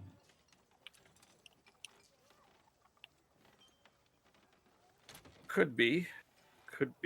Can't say that it's not. So that picture there on the wall behind you, what is that? Is Oh, do you like it? the moment Pete turns to look around, I'm gonna pick up my homunculus. It's my dad. That's where I got the armor from. It's the one thing I was allowed to paint. It's pretty nice, right? It is. Wait, you're not allowed to paint? Nobody really is. To paint is, and to show pride in something is something that's kind of frowned upon here. But Mother said that I could have this one thing. Huh. That is strange, I suppose. Oh, I thought it was rather nice, but I guess strange is a word you can call it. Not the painting. The painting is very lovely. I'm sorry. I meant the not being allowed to paint normally is strange. Well, it's more so not so much the act, but the pride behind it that's frowned upon. It's really about intentions, you know? A lot of things here are about intentions. Are they good? Are they selfish? Are they for personal reasons? I'm sorry, are they of evil intent? That's what we're trying to get away from here. Things like that can invite the Shadowfell into the area, and that's kind of our one reason for existing, you know? Huh. Sorry, I meant Brookvale, not people in general. Yeah, I took your. I suppose I didn't quite appreciate the situation in which you were brought up. This is not simply a town. This is a border fort. Yeah, that's a really good way of explaining it. Thank you. I guess now I don't know. I feel like ever since I tried to talk to you guys about this place, it's always been, well, I've always talked about it lovingly, but you guys have always kind of had these weird pain look on your faces each time. I feel like I'm just not getting my point across. So border fort, that's a great way of explaining it.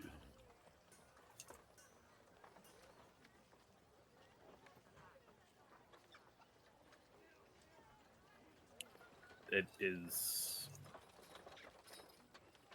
You know, actually, now that I'm looking about it, I only drew pictures of what my dad was described as. Now that I've seen his face, that's not very close at all. I'm gonna have to change that.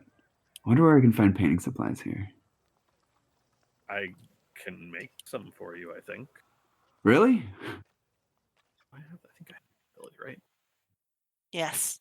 Okay, I was about to say Faye. It's- Billy, you're right to Oh, the that job. would, It's like a second level feature. that would be great. I would really appreciate that. Oh, Oryx, you don't know what that means to me. Yeah, no, not absolutely. I'll have them for you in an hour or so. Okay. Maybe 2. I figure I will probably join Primrose and then come back up. Oh, it looks like Mulch dropped something. Let me just grab this for her. Thank Or you. that, and get that off your floor. It's gonna have to call a garden to clean it up, but I appreciate that. I can finish the rest. I can just magic it away. Okay, I'll just. All right. I'll be back in a bit. All right, see you soon. And I'm gonna prestidigitation to get any remnants of the dirt out. And like even after it's clean, I'm just gonna keep going to make sure.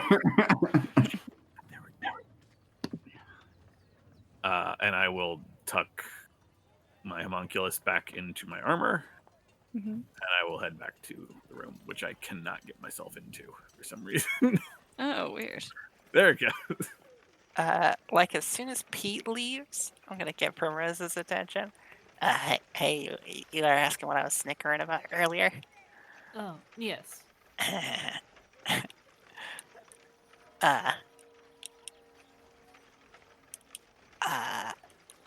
Sorry. This is my first time doing gossip with people who aren't, flowers. The flowers are very chatty, and they like to talk about each other, especially the daisies.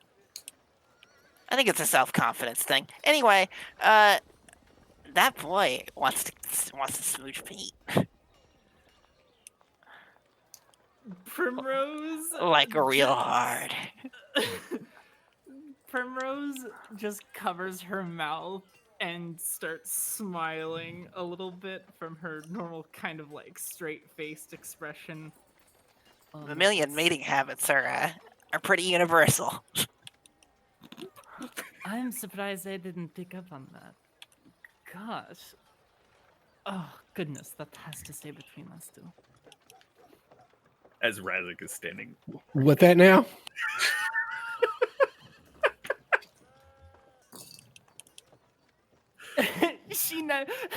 Rose will just kind of elbow Mulch.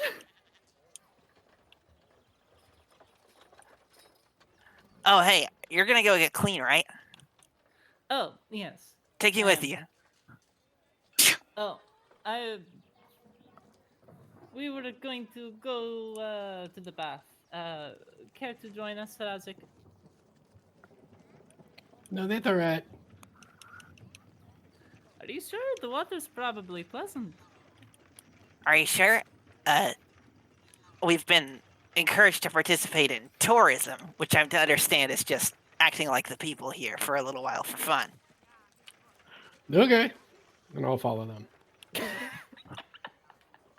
You see when you get downstairs, Fillory is talking with a lot of the people who were in the open hall that you all were brought into, and speaking in a very soft tone with each of them, putting her hand on their arms and quietly speaking the whole time. She faces someone, though her eye is wandering in different directions. She sees the 3 of you headed towards the washroom and says, "Pardon me, where are you all right? Is everything comfortable?" Yes, we're tourisming. We're doing a tourism.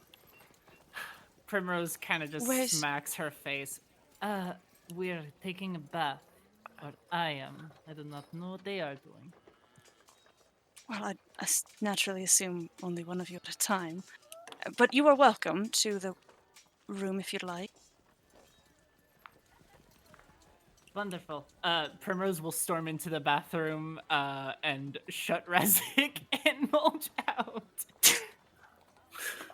I knock on the door politely.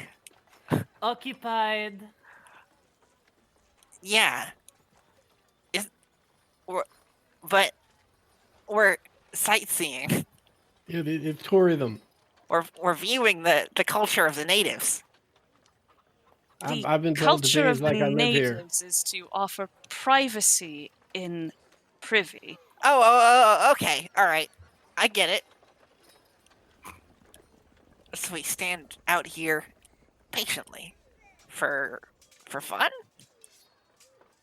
Perhaps you would like to see the library, or literally anything else in this household to give your friend some privacy. Okay. Do you write in butterfly or tree or Razak goes back upstairs to the room. Elvish and common. I can read Elvish a little bit. I'm gonna go hang out with Razak. I follow Razak. Okay.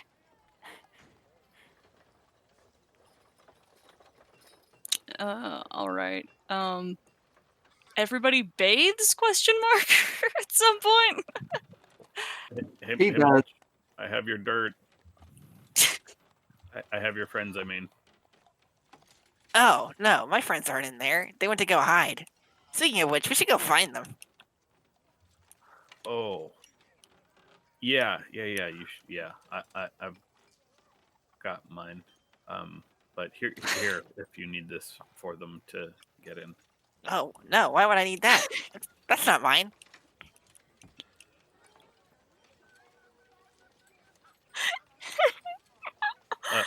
You left it on the floor of Pete's I room. sure did. I was just helping a buddy get to a destination, you know? Oryx just holds it out with 2 hands. You can't own the earth, Oryx. This is the dirt you were carrying that you definitely do not own. Would you like the dirt you were carrying back, or should I put it outside? Yes, and I appreciate that you've made the distinction. I should probably put it back in its home.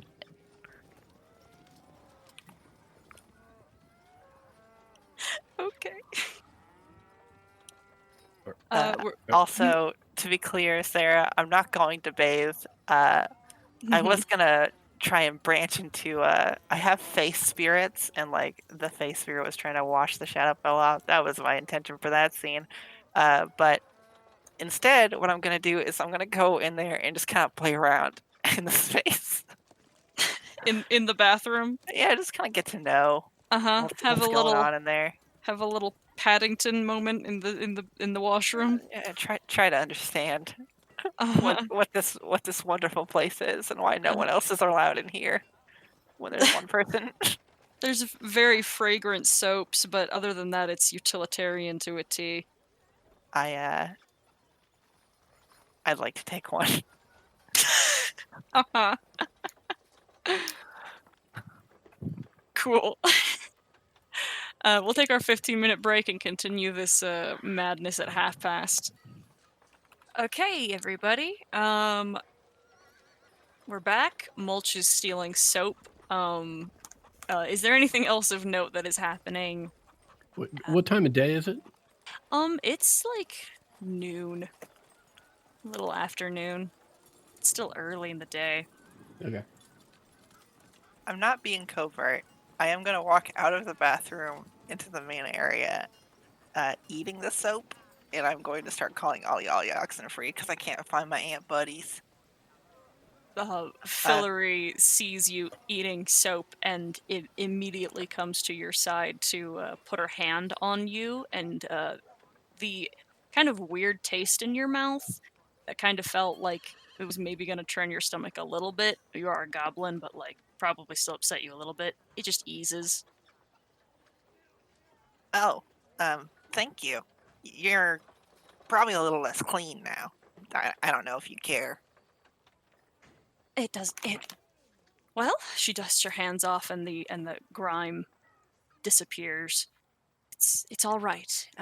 More importantly, that you are not sick. But eating this? Why are you eating this? Because it smelled kind of like flowers, but with none of the cruelty of eating a flower. There are flowers inside of it. What? Soap is made with flour or extract of a flower.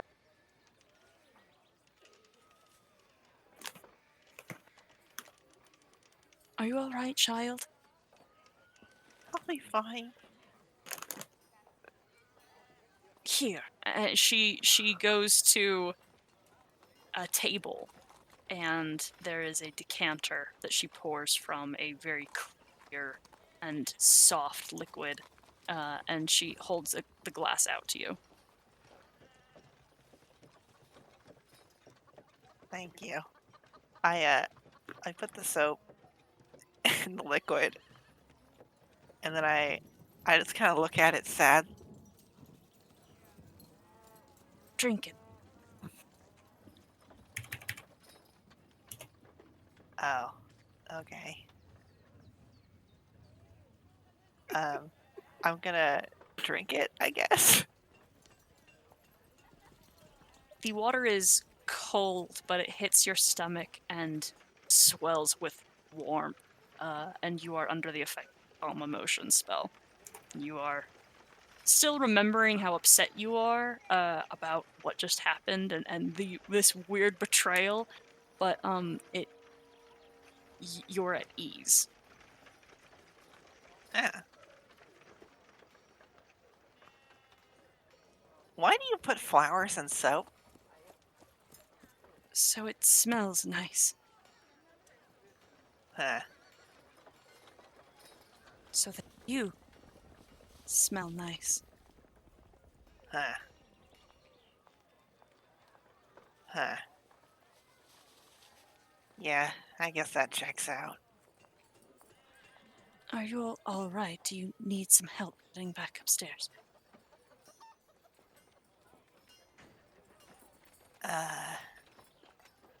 No. But if you see any ants, send them my way. Any ants? Yeah. She looks perturbed. I'm going to give a shrill whistle, and then within a number of moments, a medium swarm of ants will appear. Are you still downstairs when you do this? Yes. She flies into a panic and holds out her hand as a very bright gleaming sword flies down the stairs to her. Oh. Um, Impressive. and you see across her face like a change so sudden into a glower of a defender as she stands in front of you for the moment that it might take for you to react.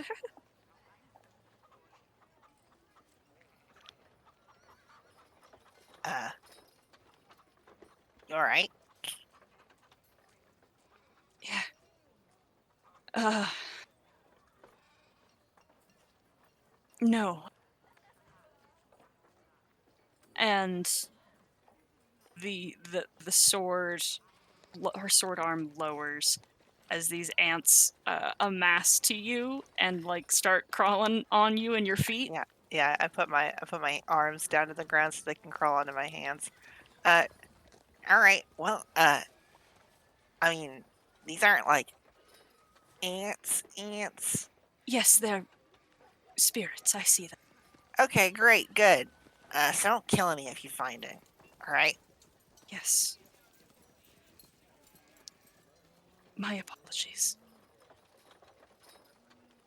And she waves her hand to the one or two people who are the commoners who are still in this room, and they take it as a signal to leave. And she wanders into another room. Oh wait. Don't guys not like insects?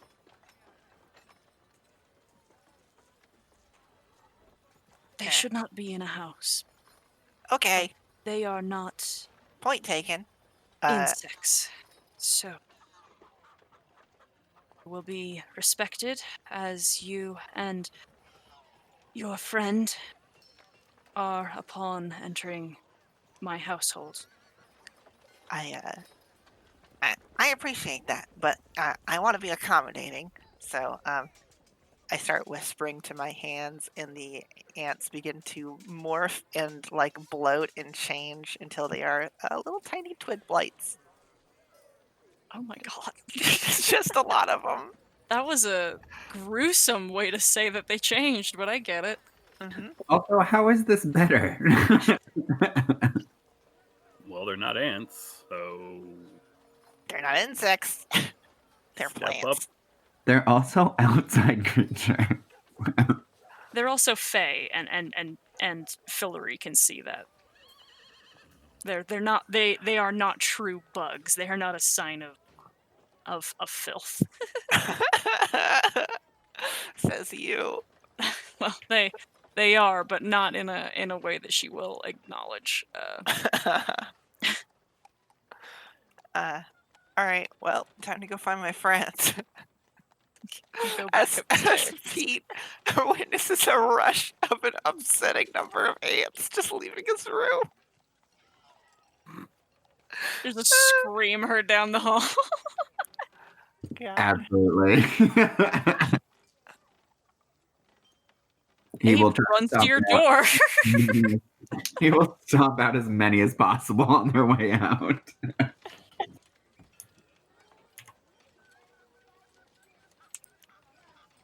They are entirely unaffected by stomping. You hear another scream. There's just a pounding at your door, Pete, making sure you're okay. Oh yeah. Oh wait. Oh shit. Yep. Nope. Hold on. Are we actually RPing that, or are we just hand waving it? I think like we can just hand wave it, but both Abe and your mom are there, like very, very quickly to make sure you're okay. Oh, okay. Cool. Yeah. Once the last one's gone, like he'll explain the situation. Okay. Anything happening? Anything that needs to be said before we hit the next scene? Nah, I do just want to point out now, though, that they're not small enough to hide in my clothes, so I'm now just kind of covered and surrounded by a little troop of twig blights. Constantly. Horrifying. Or at some point will bathe. Okay. Just to be clear. All right, cool. Cool. So that evening you are all invited to join the family dinner. If you would accept that invitation.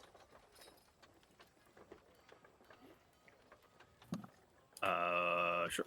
I will. Before I do go down, however, I will tuck my little friend into the box with the journals.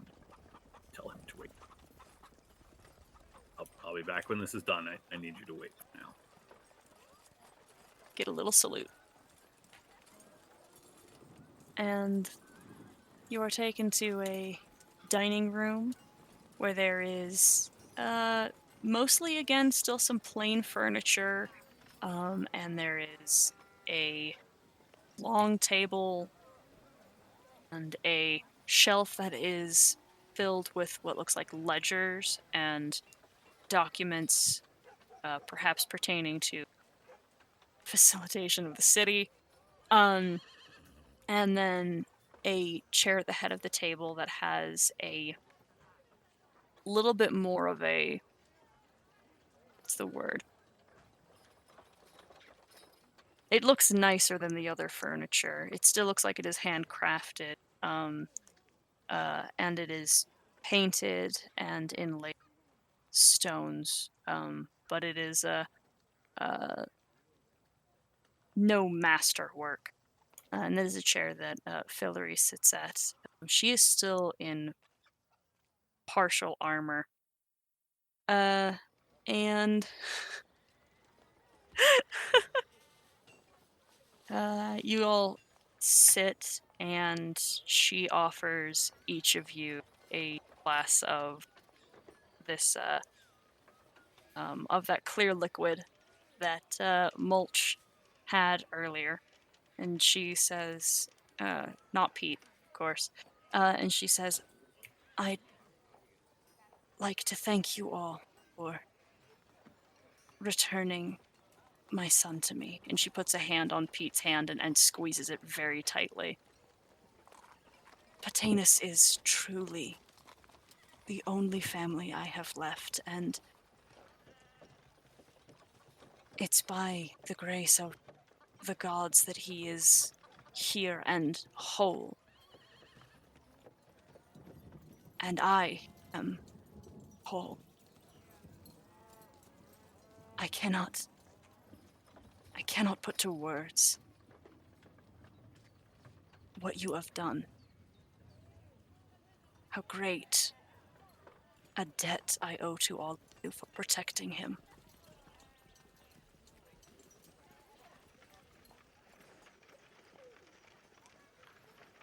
Well, we all protected each other, actually. Yes? Yes. Her eye flicks over to Pete. Pete is looking down, and then when Razik says that, he looks up to Razik and then looks back at his mom with wide eyes. Yes, we worked really well together as a team. I've gotten much better with my shield, so I've been able to also help protect them. As well as I've discovered some new powers that also mitigated some damage. So instead of having to heal them, I've become much more productive and proactive. Your shield work has improved. Yes, the three of us have been practicing. Oh, yes, Oryx is an amazing warrior, and Razik's kind of just amazing all around. He's great with magic and with fighting in general. These new powers, Patanus, you've become enlightened? Well, No, since he's grown, he's actually become a little bit heavier.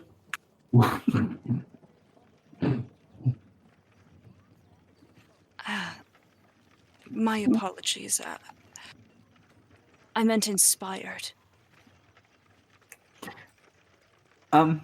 Yes, fighting with them has forced me to push my powers in ways that I did not know was possible in the past. The offerings of Lathander. Yes, but powers granted to me through Lathander, of course. Make me a deception check.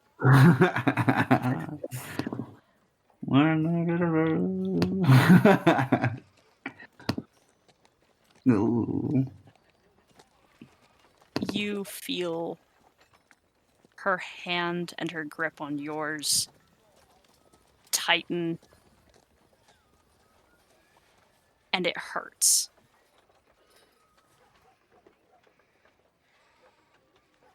Patanus. My abilities in general, yes.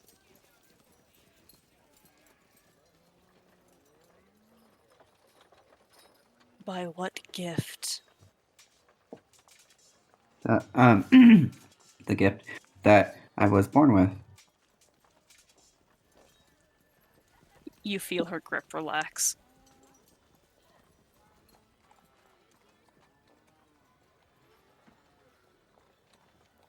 Please, everybody, if help yourselves, drink if you'd like.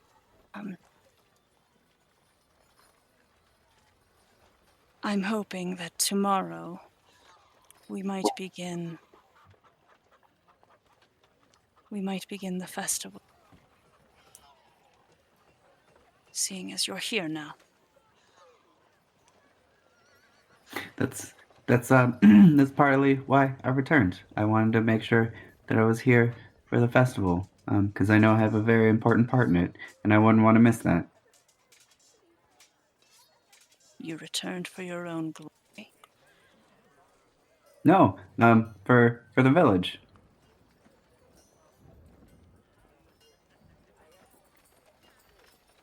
She doesn't say anything.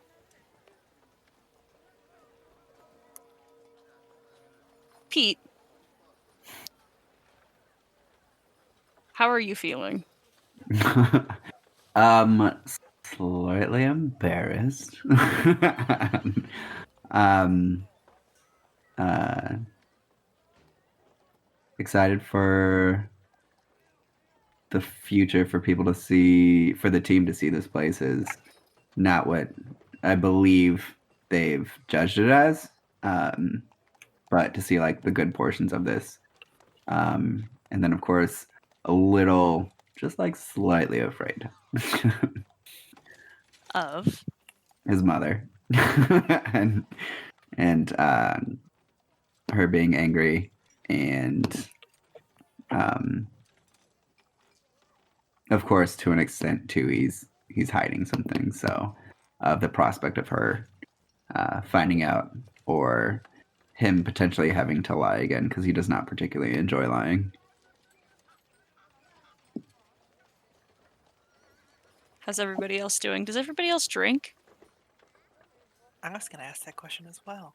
Yeah, fuck yeah. Also, I will offer to pour Pete a glass from my alchemy jug. For if anyone, If you're pouring wine or beer, it is taken from you. Oh, really? Mm-hmm. Shit. What? The fuck is it? Then what is this? you're not allowed to do drugs here, June. Only the gifts of the gods. Do you have water? I just want. Of course. You are given clear, fresh, and purified water. Yeah, if I can't tell that what's in front of me, if I can't tell what it is, I'll ask for the same thing. That's fine. They're not dishonest about it. It is. Right. Yeah. And they don't take offense. This is a blessing. If you refuse it, that is fine. But you can drink water if you choose, or you can drink the Eldethian wine. Yeah, I'll partake, I guess. I'm going to try and catch your attention and signify that you should not do that. The Eldethian wine that is in front of me offered to me? Make a stealth roll, Mulch. I don't think Mulch is being this subtle, but I appreciate that you're giving me the benefit of the doubt. If you're not being subtle, then it's not a stealth roll. I'm doing all Mulch right. is throwing dirt in Primrose's face, trying to land it in the glass. They're flicking a little pebble at me. One of the twig blights strolls over and starts tugging on your sleeve. I, about to raise the drink to my lips, I put it down and snap my attention to you. What?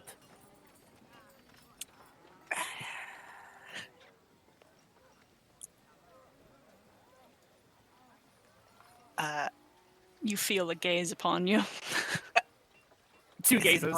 Is anyone else looking at me? Right. Do I understand what's going on here? Am I seeing this? Probably. Great. I stand up to make a toast and knock Primrose's glass over.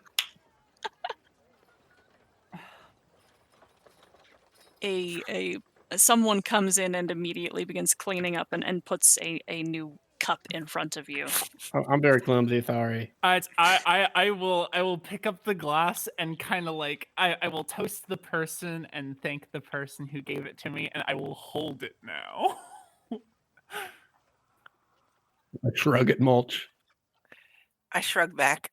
Is Alright, everything Razik, all right? the toast. What is it?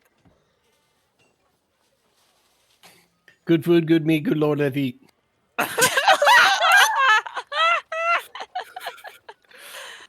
I- Pete went to the effort of getting you an uncooked well, I guess it may be still cooked, but a chicken with bones in it.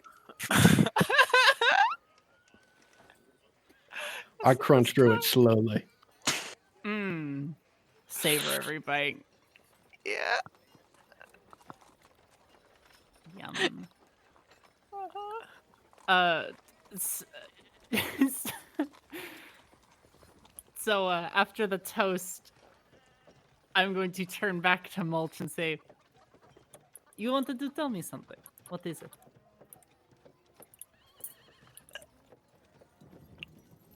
I make a face like you shouldn't drink that beverage. What face would that look like, Lillian? What would that look like? I look at your drink with extreme distaste. My fucking tiny little goblin cat eyes narrow at it like it's a snake in the grass.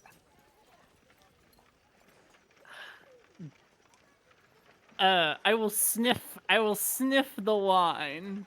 How good and or bad does it taste or smell? What's the nose like, Sarah? Fucking divine. It is layered and elegant and fragrant beyond belief.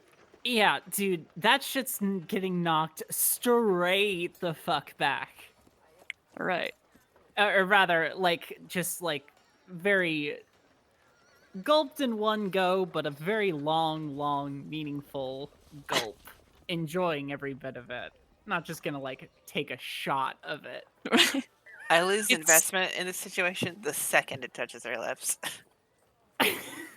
And again, it's amazing and you feel very comfortable. This is not like it's not like a charm or a curse or whatever. It is alleviating your pains. You don't have that many, but some of old battle scars or concerns you've had from your now much more distant past feel even softer and a little bit farther away. You are at ease. Great. That sounds like a great deal. No idea why someone was so freaked out about it. Mother, you would be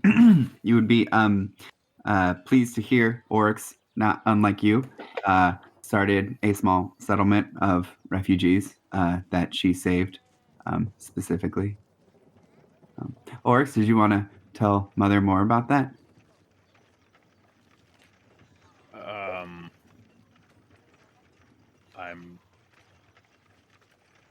I helped some other kobolds like myself, and there is a settlement. We are leaving the old ways and the old kobold gods behind. She's thoughtful as she eats and says, "That is noble."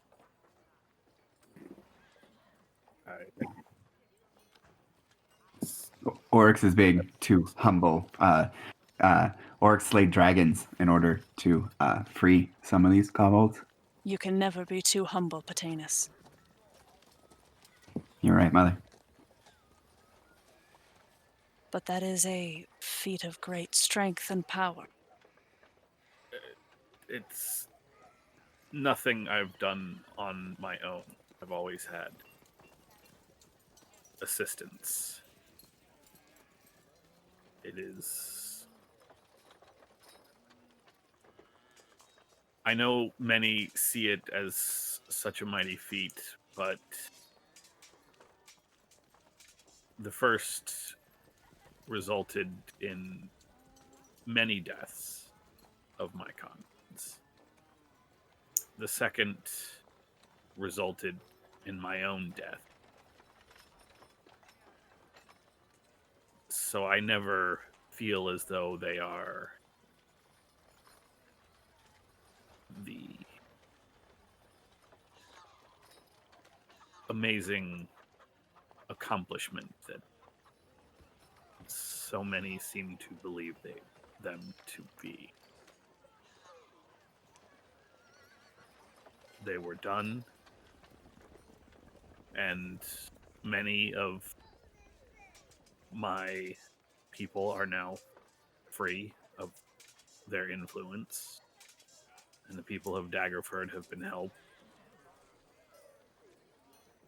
And Zix is... Well, it was too late to help the people of Zix, but Zix is no longer under the creature's control. But there is a reason that I don't bring it up very often. Because it hurts.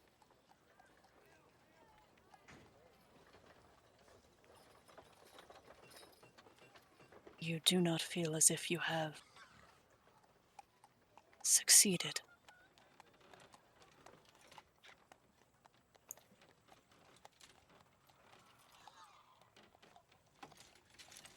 I feel the success, but that does not make me forget the loss. First, No. cost much, a lot, everything, really.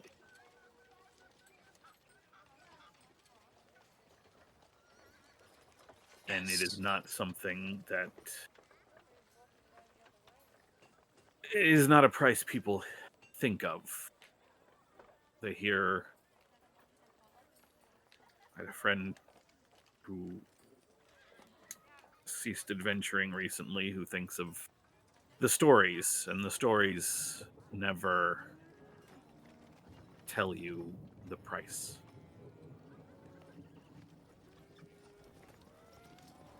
No.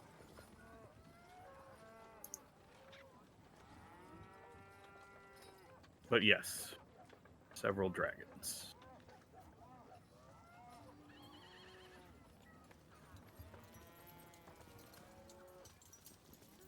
Oryx, this is a story I know.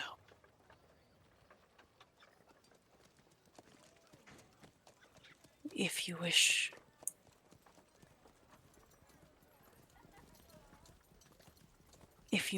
to heal, or to forget, or to ease your heart, I encourage you to drink, but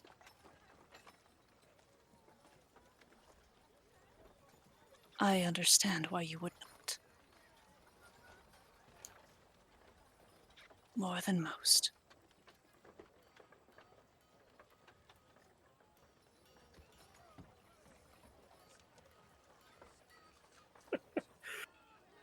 We were shown the tree in the garden past where the colors fade, and I understand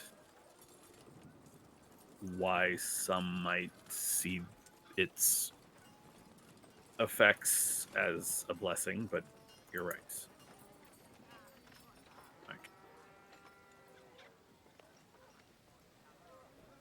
The goddess of peace has offered us relief from our sorrows. She also offered me my son in perfect strength, in perfect light. I do not need for any more blessings from her. I am her soldier.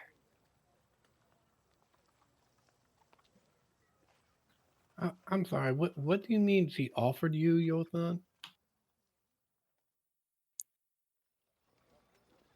We all would have been shadow touched, marked by the fell. Pete was not yet born, but conceived at the time of the scourge. Had I not lost everything, had I not offered sacrifice of my own body, I do not believe my unborn would have appeared so whole.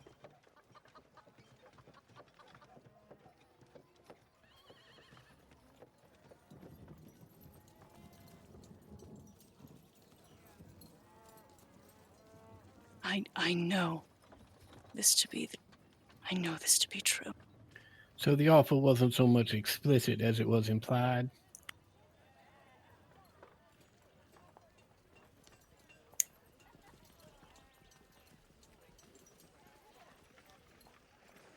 What do you mean?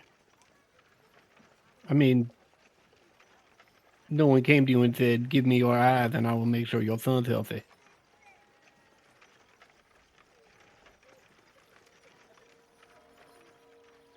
There was an understanding.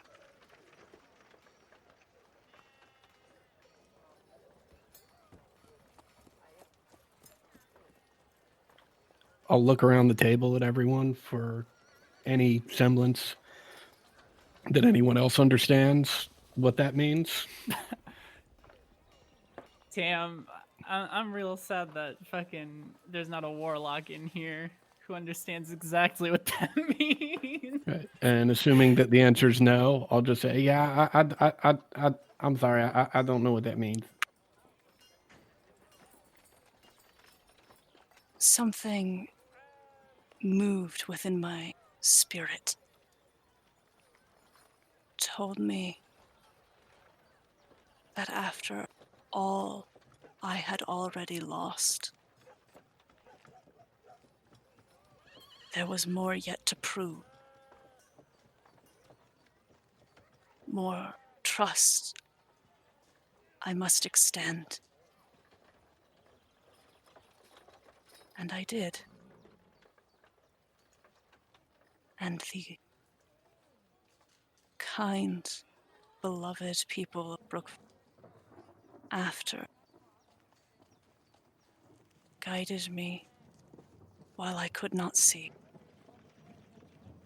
and traded until they could afford me this. And she points to the prosthetic in her head.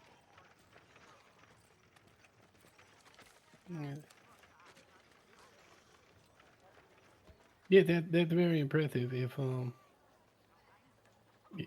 you would like an eye back, I might be able to help you with that tomorrow.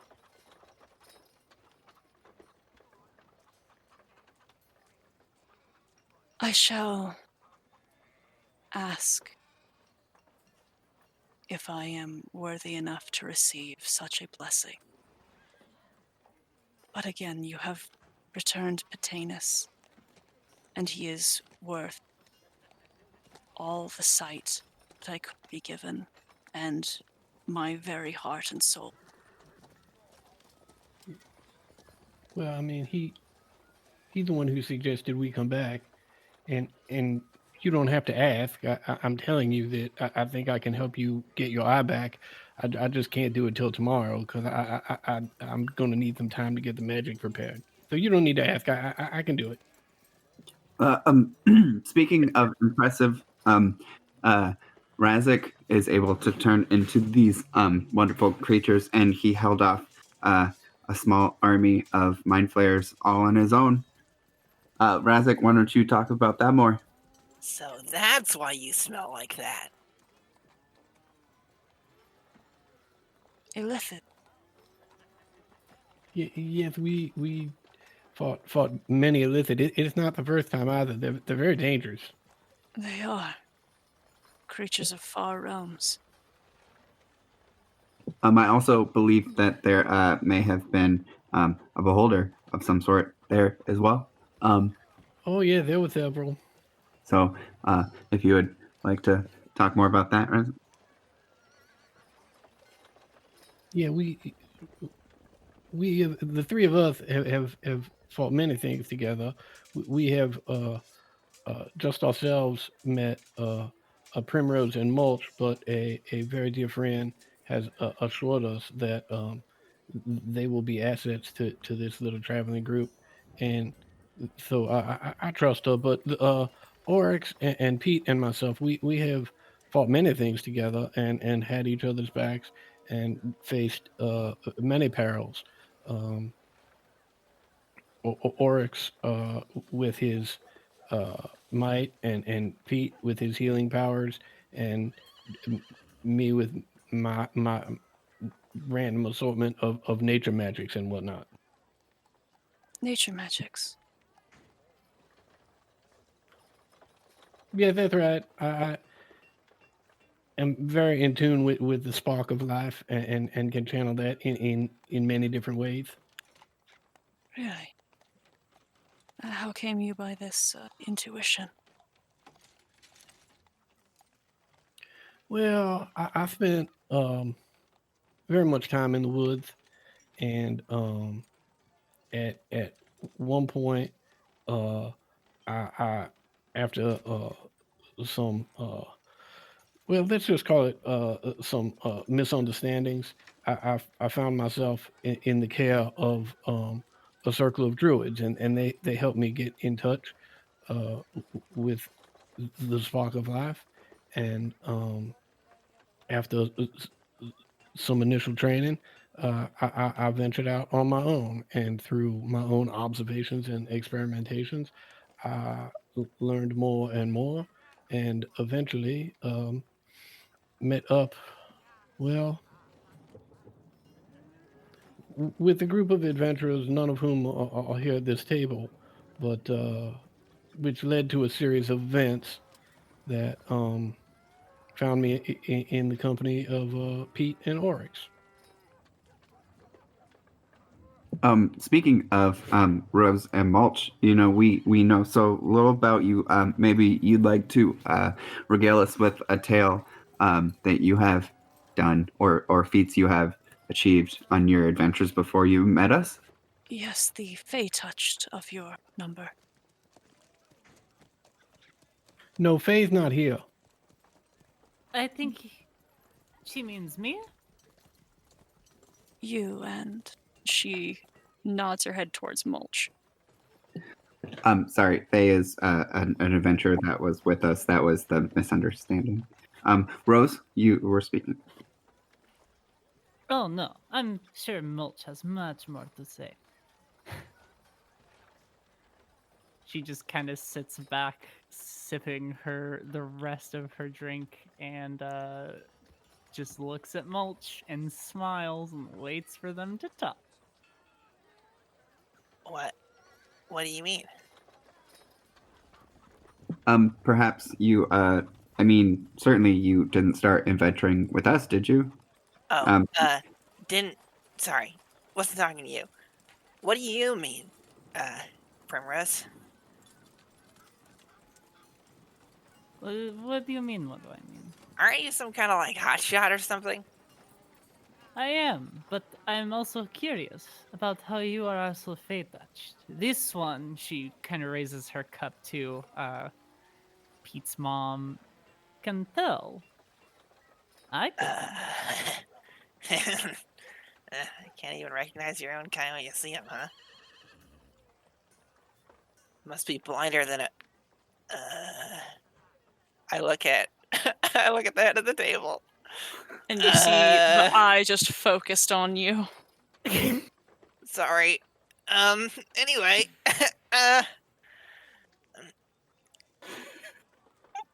Yeah, I mean, like, they're around, my friends. Your friend appears to be a keeper. Yeah. Um, there used to be a sacred place in the woods somewhere, and it's where all these guys lived. And they used to be a lot bigger at the time, but time and separation, a little bit of power loss. Your grove gets desecrated, and they needed someone to take care of them. And I could barely take care of myself, but I couldn't leave them alone with nobody. So we've had each other.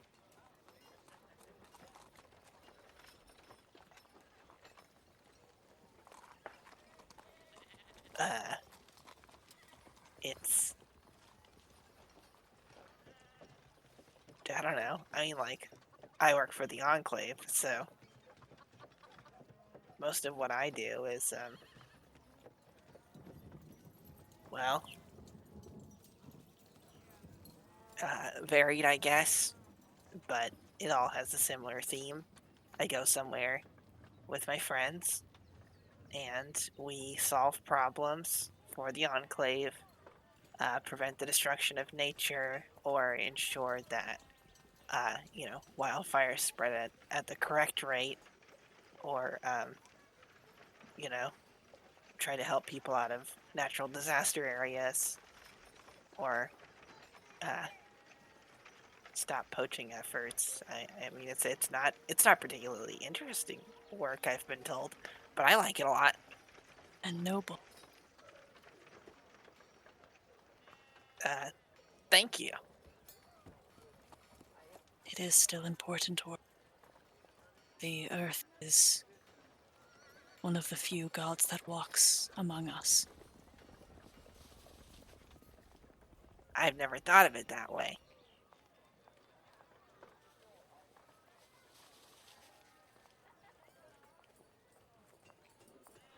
Tanis, you have some fascinating and good friends. He smiles at that. They do keep me safe, Mother. And to an extent, very entertained. Yes? Perhaps Primrose hasn't had a chance to talk, so Primrose? Rose is Um, gonna sit up. Originally, she told us she is a protector of her people. Perhaps you have a story there? No story in particular. There's nothing interesting about holding off the destruction of your homeland. Well, not homeland. Like this one's friends. My people have been cut off. Our way back to the Feywilds has been since destabilized, and we are unable to return. So we made our home in the Cloakwoods. Unfortunately, there are plenty of people who think that is their rightful place. It is mine to show them it is not.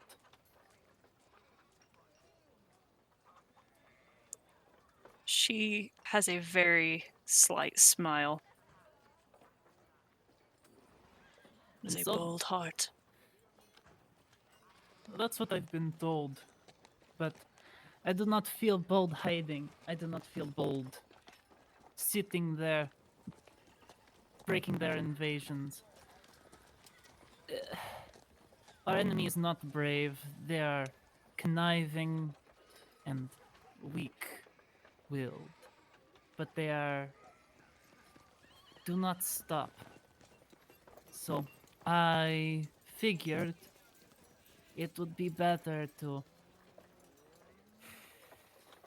leave my people and perhaps find another way, or at least learn what this world has to offer. You seek help. or wisdom? Both. May it be granted to you. Rose raises her glass. Thank you.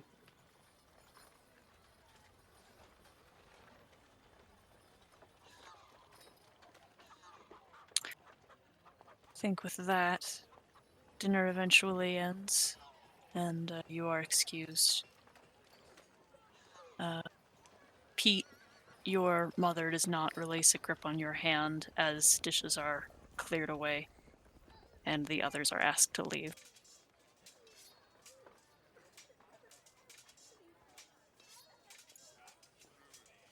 Good luck, Pete.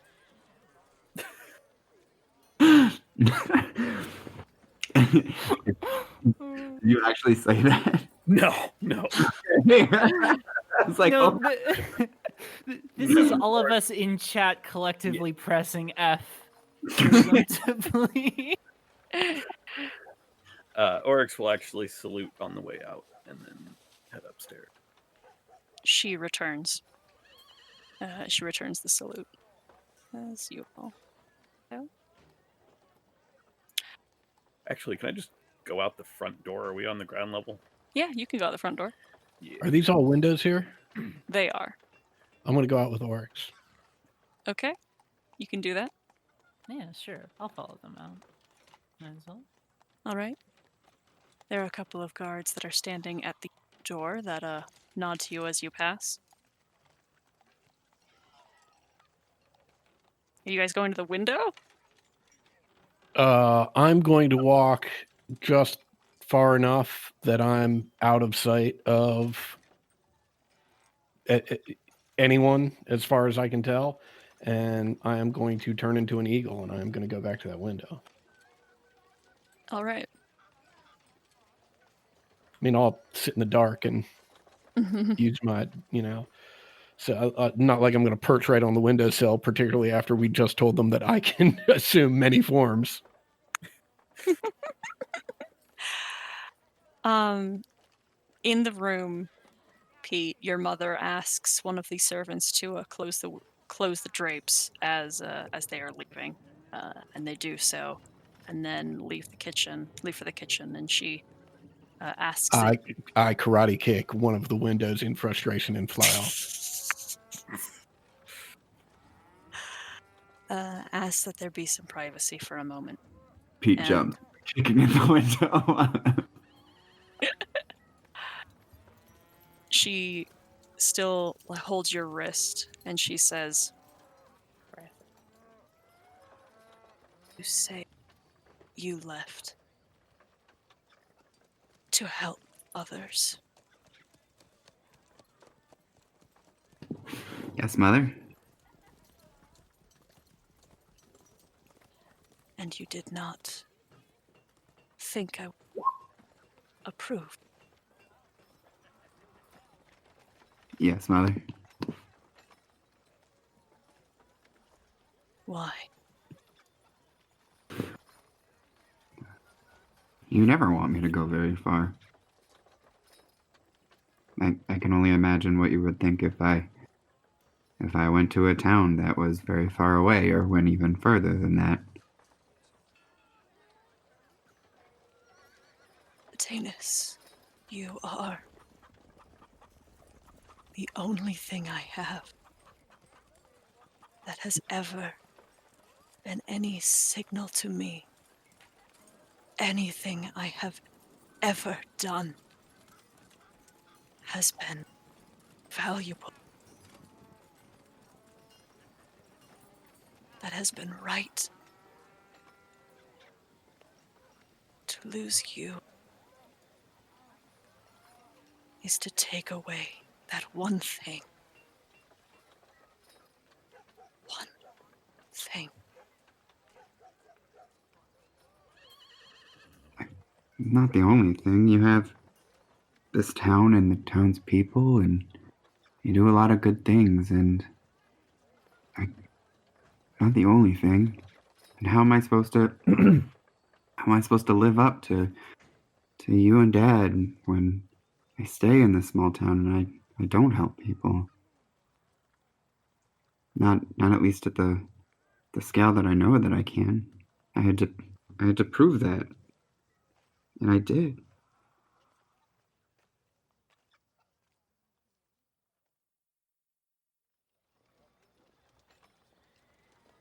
I'm sorry you felt that you could not do that here. Would you prefer that portal be open and you could prove yourself that hero every day? No, I know what it means if the portal's open, and I wouldn't want to wish that on other people. I don't want people to be hurt. That's why I left. I knew people needed my help. I know that's why Lathander gave me that shield. It's not for here. There's no need for a shield here. It's safe. You make it safe.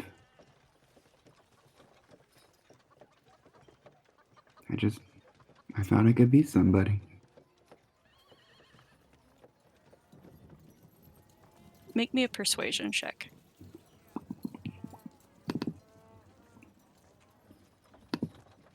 $18.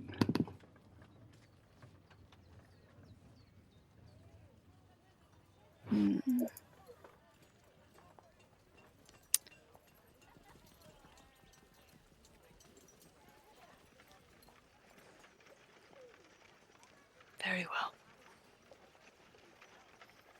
This home, this is not enough for you. On the back. That's not what I meant. She believes that my place is out there. She told me so. What do you mean? Lyra, what? Patanus, what are you talking about? I learned how to talk to gods. Sometimes, if I try hard enough, I can ask a question and they can respond in kind. And we had another adventurer with us, and we were able to travel to different planes of existence. And I got to go to Elysium, and that's where I met her for the first time. And she talks to me sometimes, and I know my place is here with them because she said so.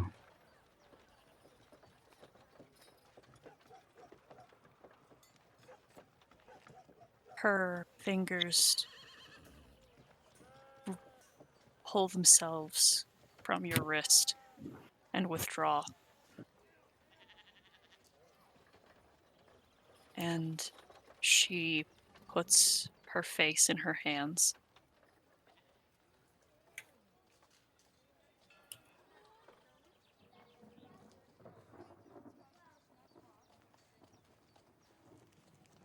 Are you mad?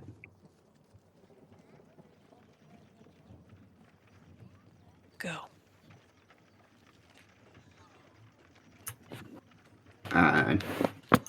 He'll stand up slowly. And then he'll walk to the door. He'll stop. He'll turn back. Just turn his head back towards her. I never meant to upset you, Mother. And then I'll walk out. Okay.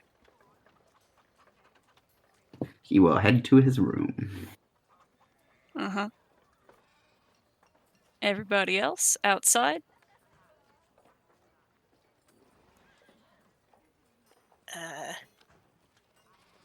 Hey, Primrose, if you miss home, I've got Fae buddies, like ones who talk. They can't stay here for very long, but I was always told the Feywild was my home, but it wasn't for very long. I carry the power sorry, words are difficult sometimes. I carry the power of the Fae through me, but I do not call it home. I feel it, but I do not know it. if that makes sense. I appreciate that you've shared that, but I didn't imply that the Feywild was your home. Just that you might want to see some satyrs. Oh, I only if they're more interesting than the people of the Cloakwood. We don't know how to party down there.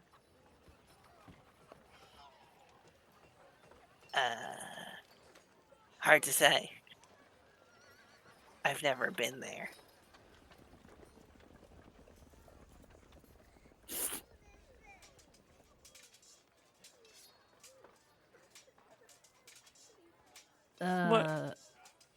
Yeah, I'm not quite catching your meaning. No, I've never been to the place you're from. Oh, yeah.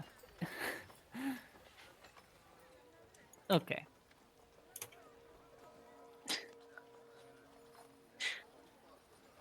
What are Razik and Arix up to? What do you make of Brookvale, Oryx? I'm actually hoping, Razik, if you'll walk with me, I just want to check out the guard situation, actually, for a town that seems to be as much a fort as it is a quiet town. I'm sort of curious to see their guard deployment and sort of the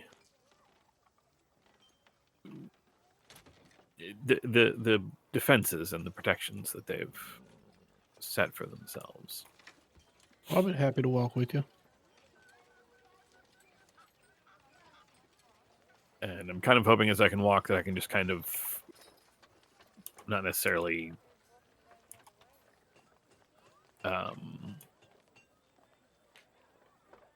it's more just kind of checking out how do they look like they are ready for or preparing for an active fight, or is this just how they clearly are most of the time? You can go to the guardhouse, which is the building basically just across the street from the Zinvin house. And they are properly outfitted.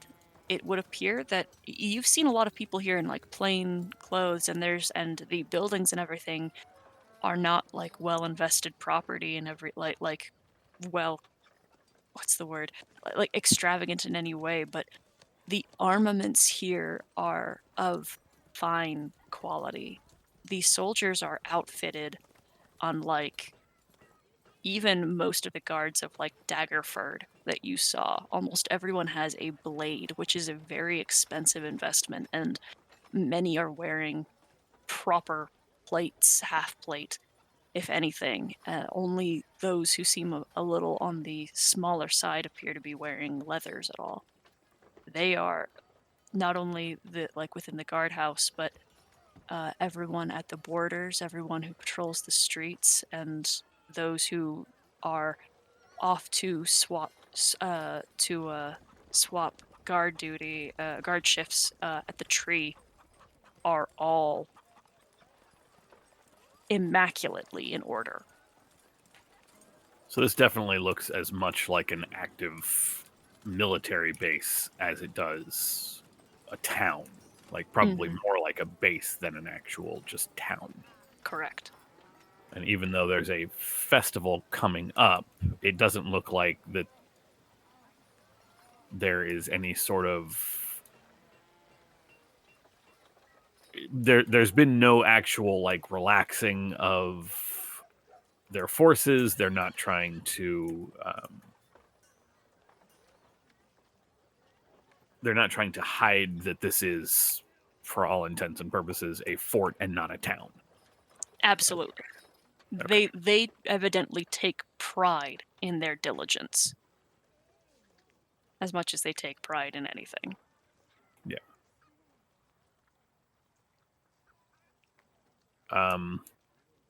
As I'm walking, I guess then the last thing I would kind of keep an eye out for is anything that might be an obvious hole in whatever their system might be within the streets. I'm not going to like go into the barracks and start looking Right. there or anything like that.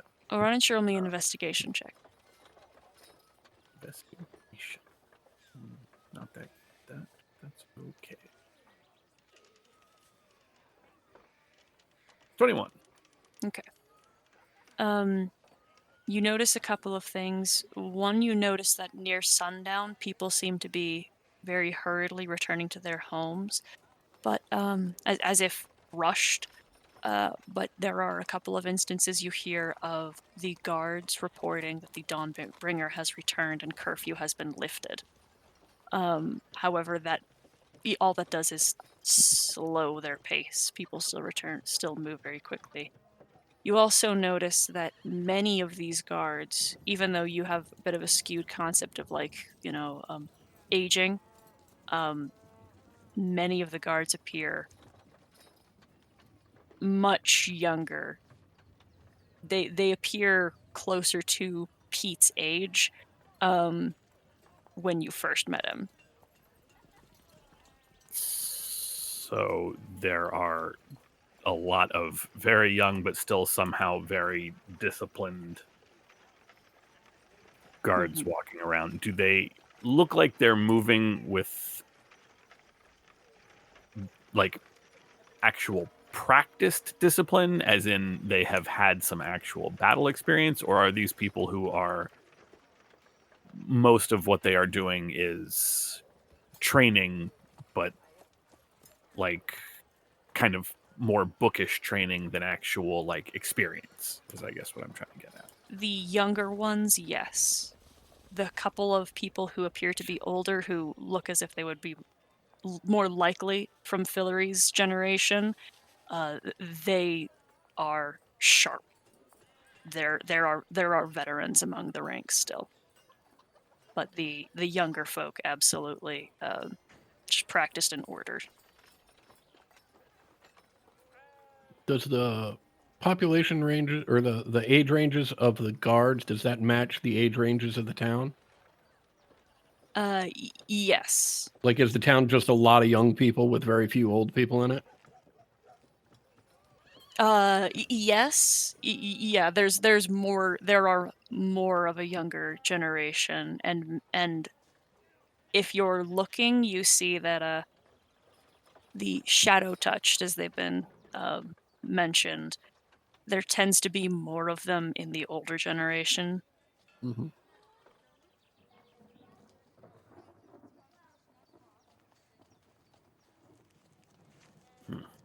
Do I see any guards on patrol or anything like that? Yeah. Okay, I'm just going to stop one of them and just ask. When was the last time the city was attacked or the town was attacked? Nearly 17 years to the day.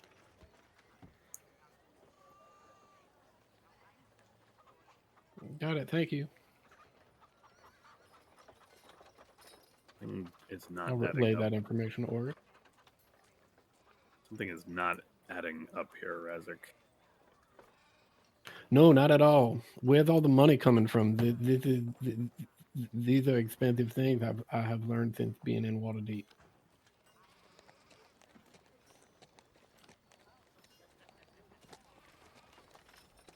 All for a small town that hasn't been attacked in almost 20 years? I don't understand.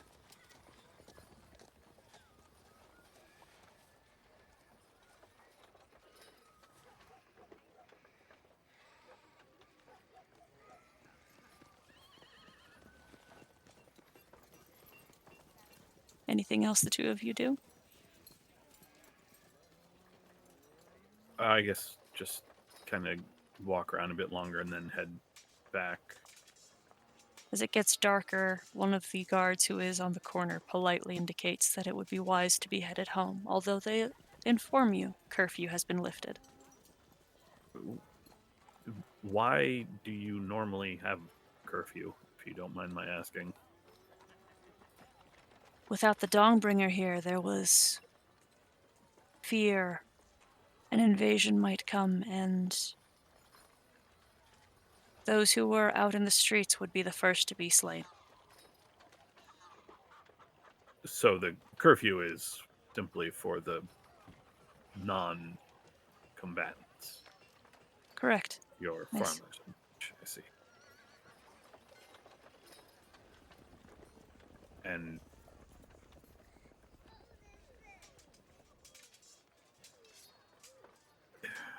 I suppose if there hasn't been a battle in almost 2 decades, that there are how many soldiers who fought in the last battle for this place remaining? I assume they train the newer recruits. That is correct. Lady Zinvin oversees it all. There are some 24 who remain.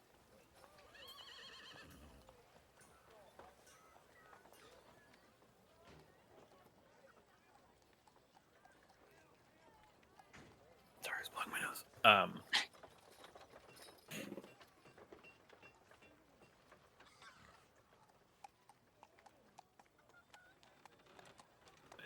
If you fear incursion from the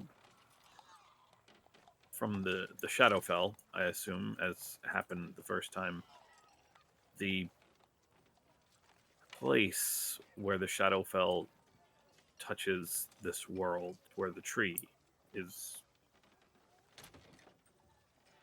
why is there not more of a perimeter for that area? We were there earlier, and there did not seem to be much of anything really separating the town from that place. Out of respect for the sacred ground.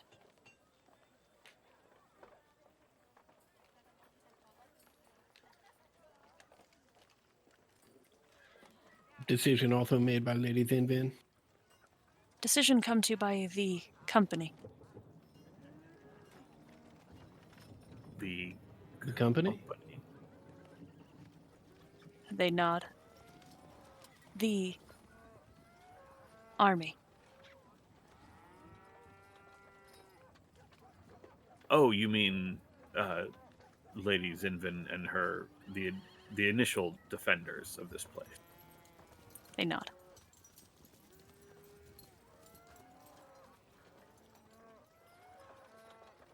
Huh. Curious defensive strategy. Thank you for your.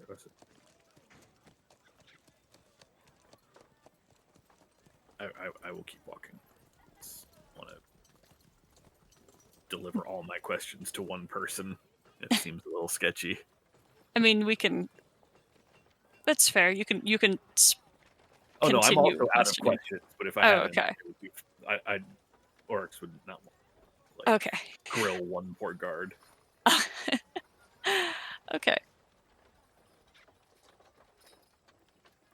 Anything else Right. you two do? Can you speak, if not today, then perhaps tomorrow, to some of maybe the other creatures around here? I feel like there's. I can understand why you would want a keep or a fort or whatever at a gateway to the Shadowfell, but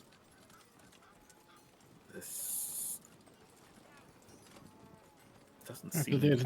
there's no barrier between the fort and the There's not even a wall. right. It makes no sense.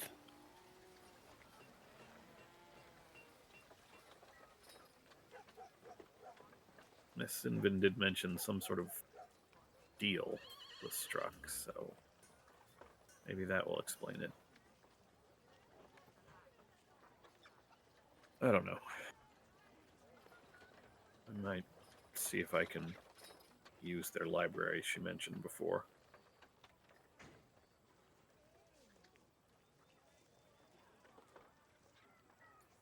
You return to the house? Yeah, Razik's gonna return to the house. Same. Then what? Headed to bed, or are you gonna check out the library?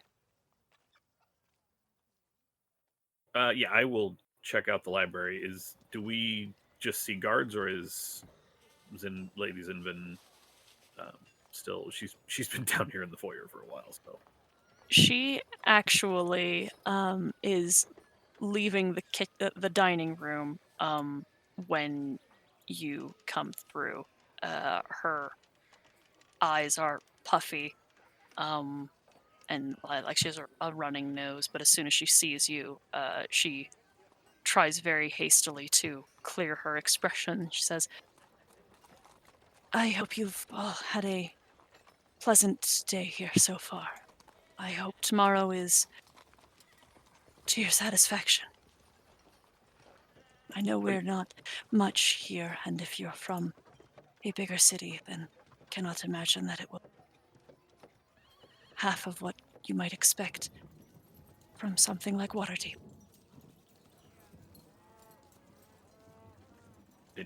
In all honesty, I find Waterdeep loud, crowded, poorly ruled, and poorly able to care for its people. So this has been a rather wonderful departure from that, even while I recognize that this is as much a military installation as it is a town. She tries very hard not to begin crying again when you say that, and she says, "Yes, I've often felt the same of such metropolis. Thank you. Your words mean a lot." I wonder, Miss Zinvin, if I could, or Lady Zinvin, if I could. You may call me Fillory. Fillory. One such as yourself. Naturally, of course. Such as. If I could utilize your library, which you offered before, or if. Yes. It is not as varied as the Chapel to Denier that we have, but my generation has amassed quite the collection. And she indicates the room over here to you, which is a very large room with many shelves of books. Razik, are you going to head up, or? I'll join you. If you need anything, just ask. You've done plenty. Thank you for your hospitality. She nods and leaves the two of you.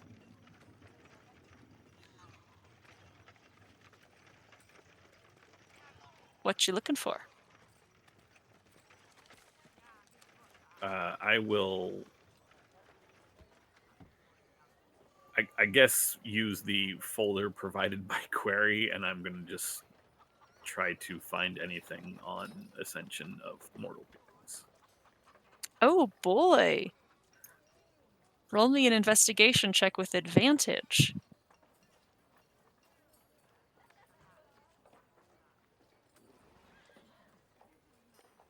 21.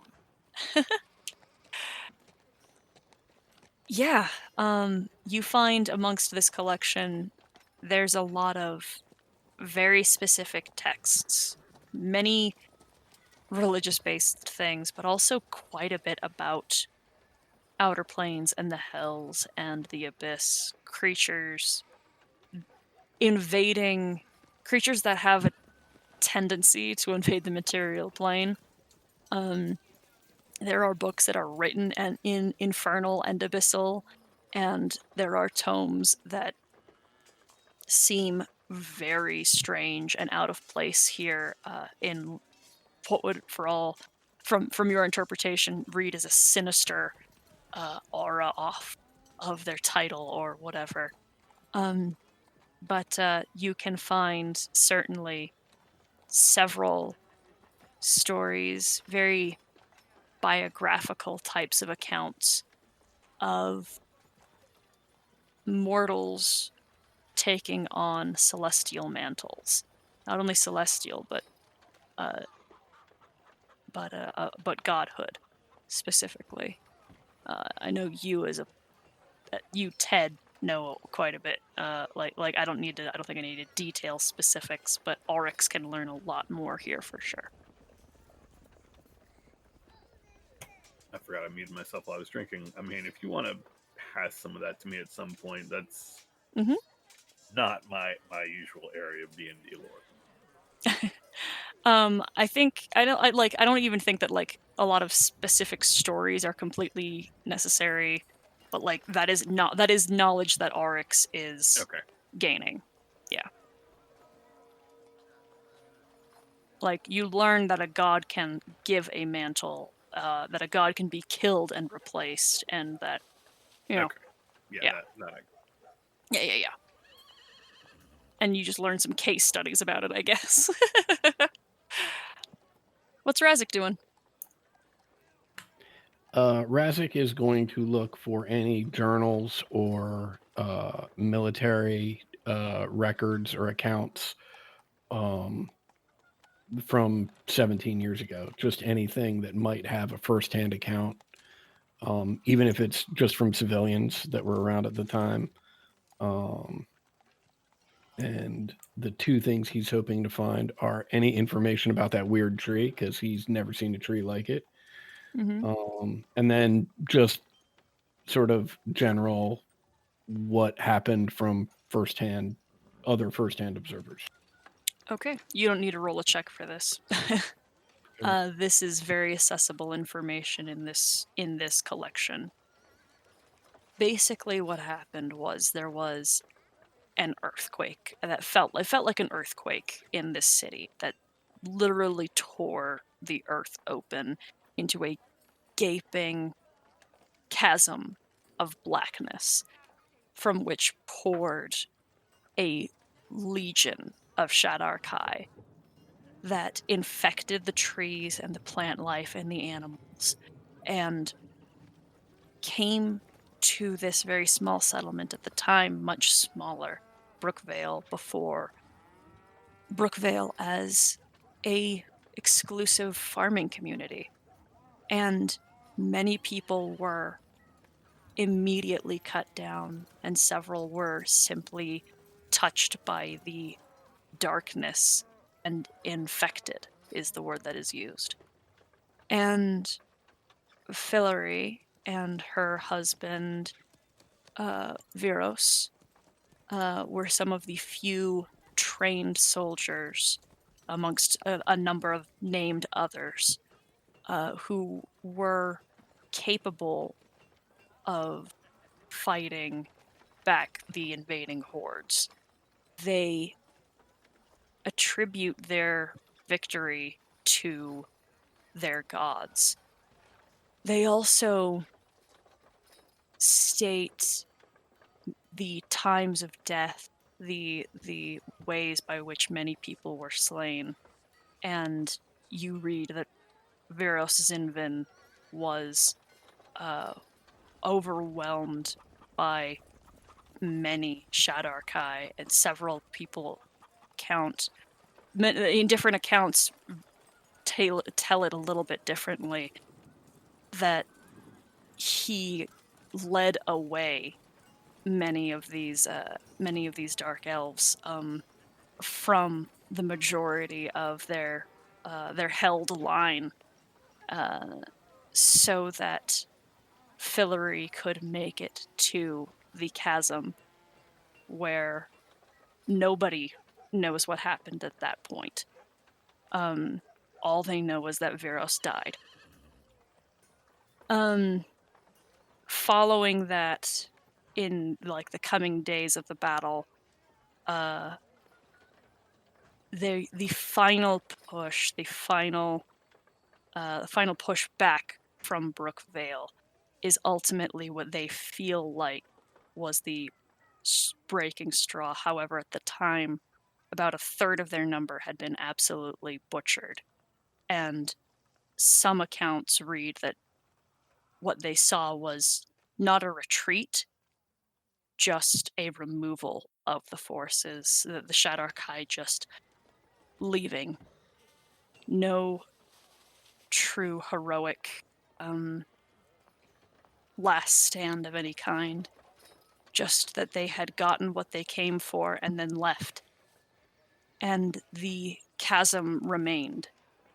And Fillory spent days in mourning and in prayer trying to know what it is that had to be done to protect the city from ever succumbing to something like that again.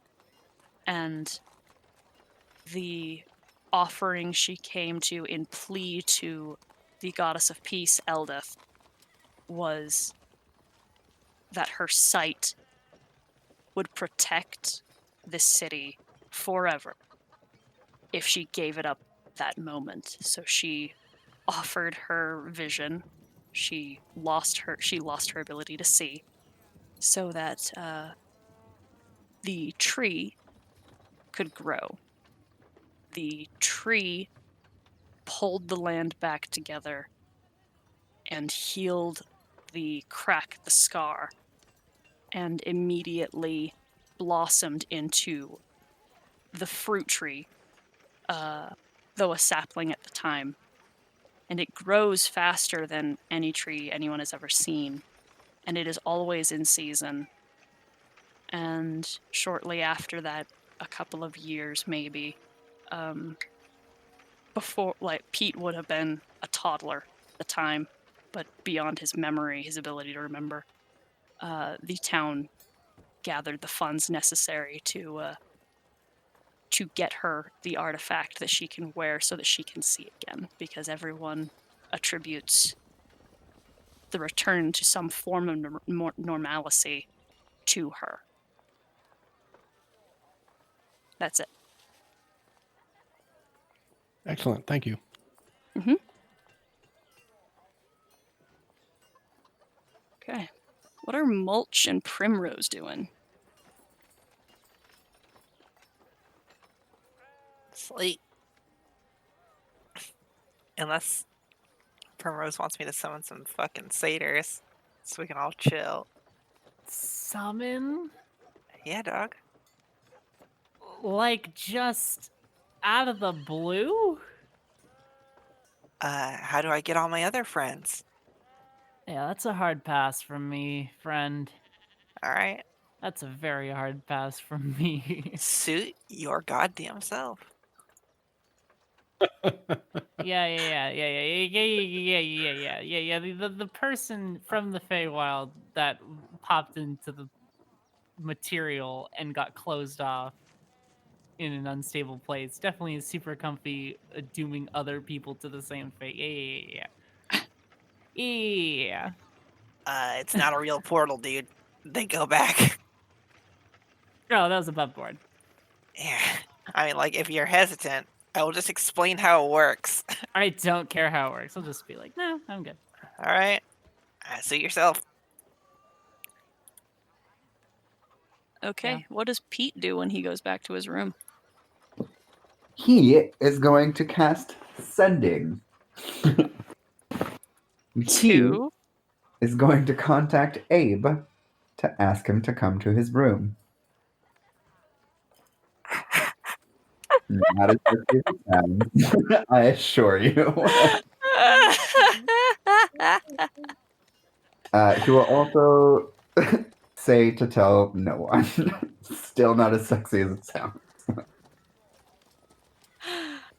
A good maybe 15 minutes later, there is a knock at the door. Come in. Abe opens the door. He's not in uniform. He looks like he was probably off duty, and came anyway. Pete is sitting on his bed with his back against the headboard, his knees up to his chest, his arms wrapped around them. and just his head kind of low, but still looking up. What's in front of the bed? Is it the windows or is it the? Yeah, Okay, cool. So he's just looking out at Brookvale at yeah, night. the balcony. Yeah. Mhm. The balcony that you gave me, yes. As soon as he comes in, he'll turn to him. Uh,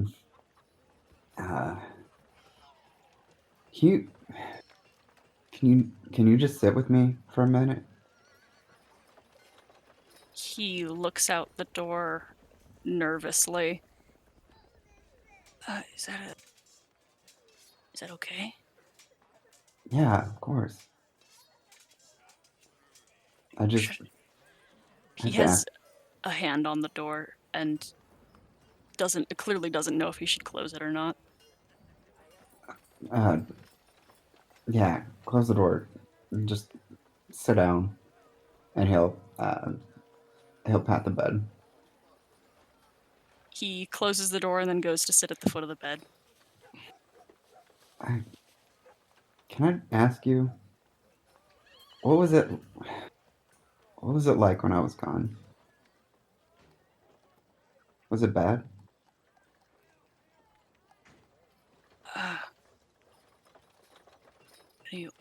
What do you mean? Mother seems really upset, and I don't know what to think anymore. I just need to know what it was like when I was gone. Was it different? Was it worse? Was it better?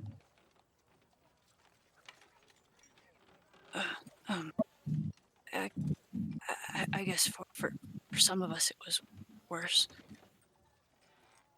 Now that she would longer shifts, I guess. I mean, nothing.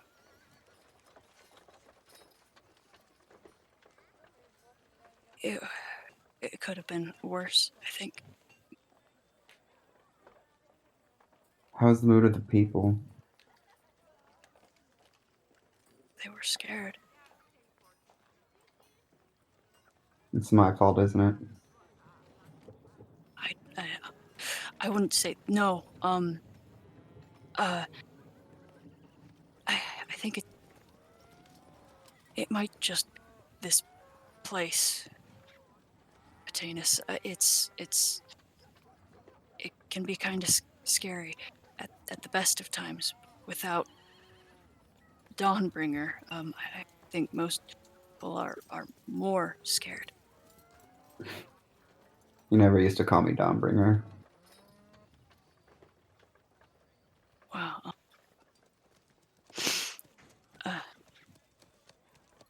It's been said a lot more since when you were gone. That was what we were for. We were waiting for either the rift to open again or for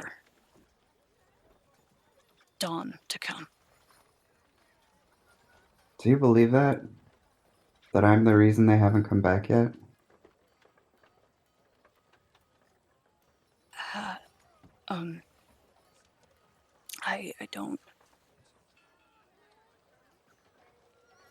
I don't think it's not. I'm not sure I believe that anymore. Why? I don't know, the time doesn't match up. The story doesn't make sense to me anymore. I mean, I left. And this place is fine. And what if I die? Will they come back immediately after that? I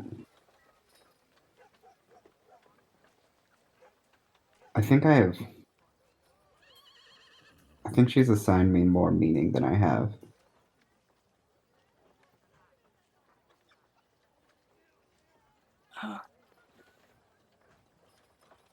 Was I wrong to leave? I wouldn't say if if you're not happy, don't think it's. I mean, if you're right, then it doesn't matter to the city. If you go, I think there'd be plenty of people who would miss you. Hmm. I thought when I left, I'd figure things out. I still have no idea what I'm doing.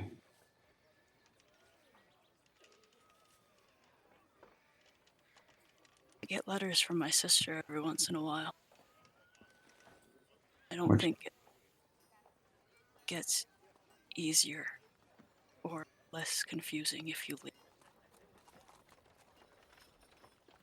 I feel like it might get harder.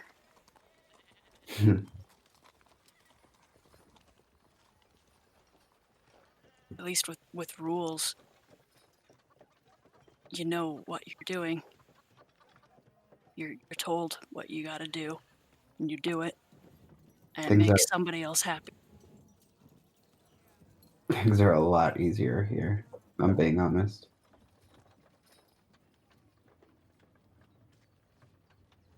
What would you do What do you mean? if you were in my position? You know me more than anybody else here.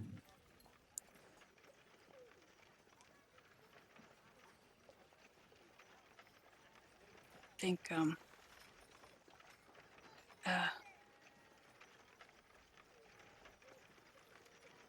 I'd be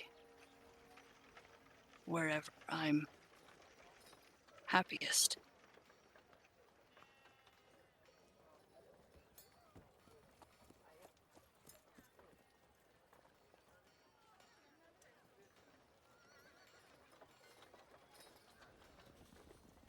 Are you happy here?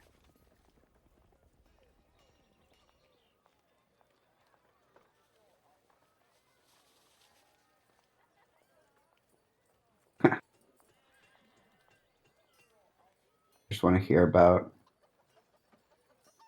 farmers and what they've been doing, or if anybody has fallen in love, or if anybody's left, or if anybody's come in, even better, or if you've meditated, or how long you've meditated for. Anything, just anything.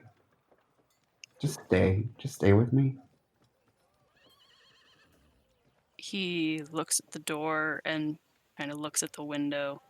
You see his hands sort of twisting into fists as he's kneading his knuckles. Okay.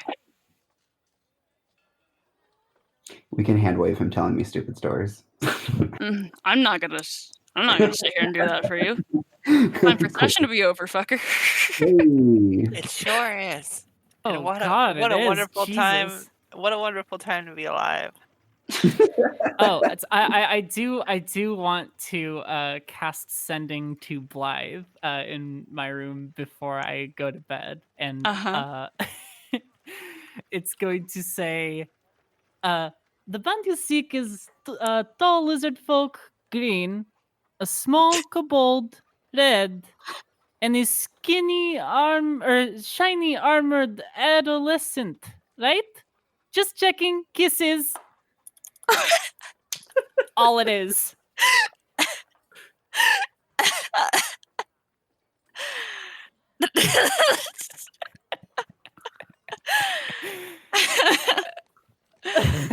All right. Do I get the no back? Oh, great.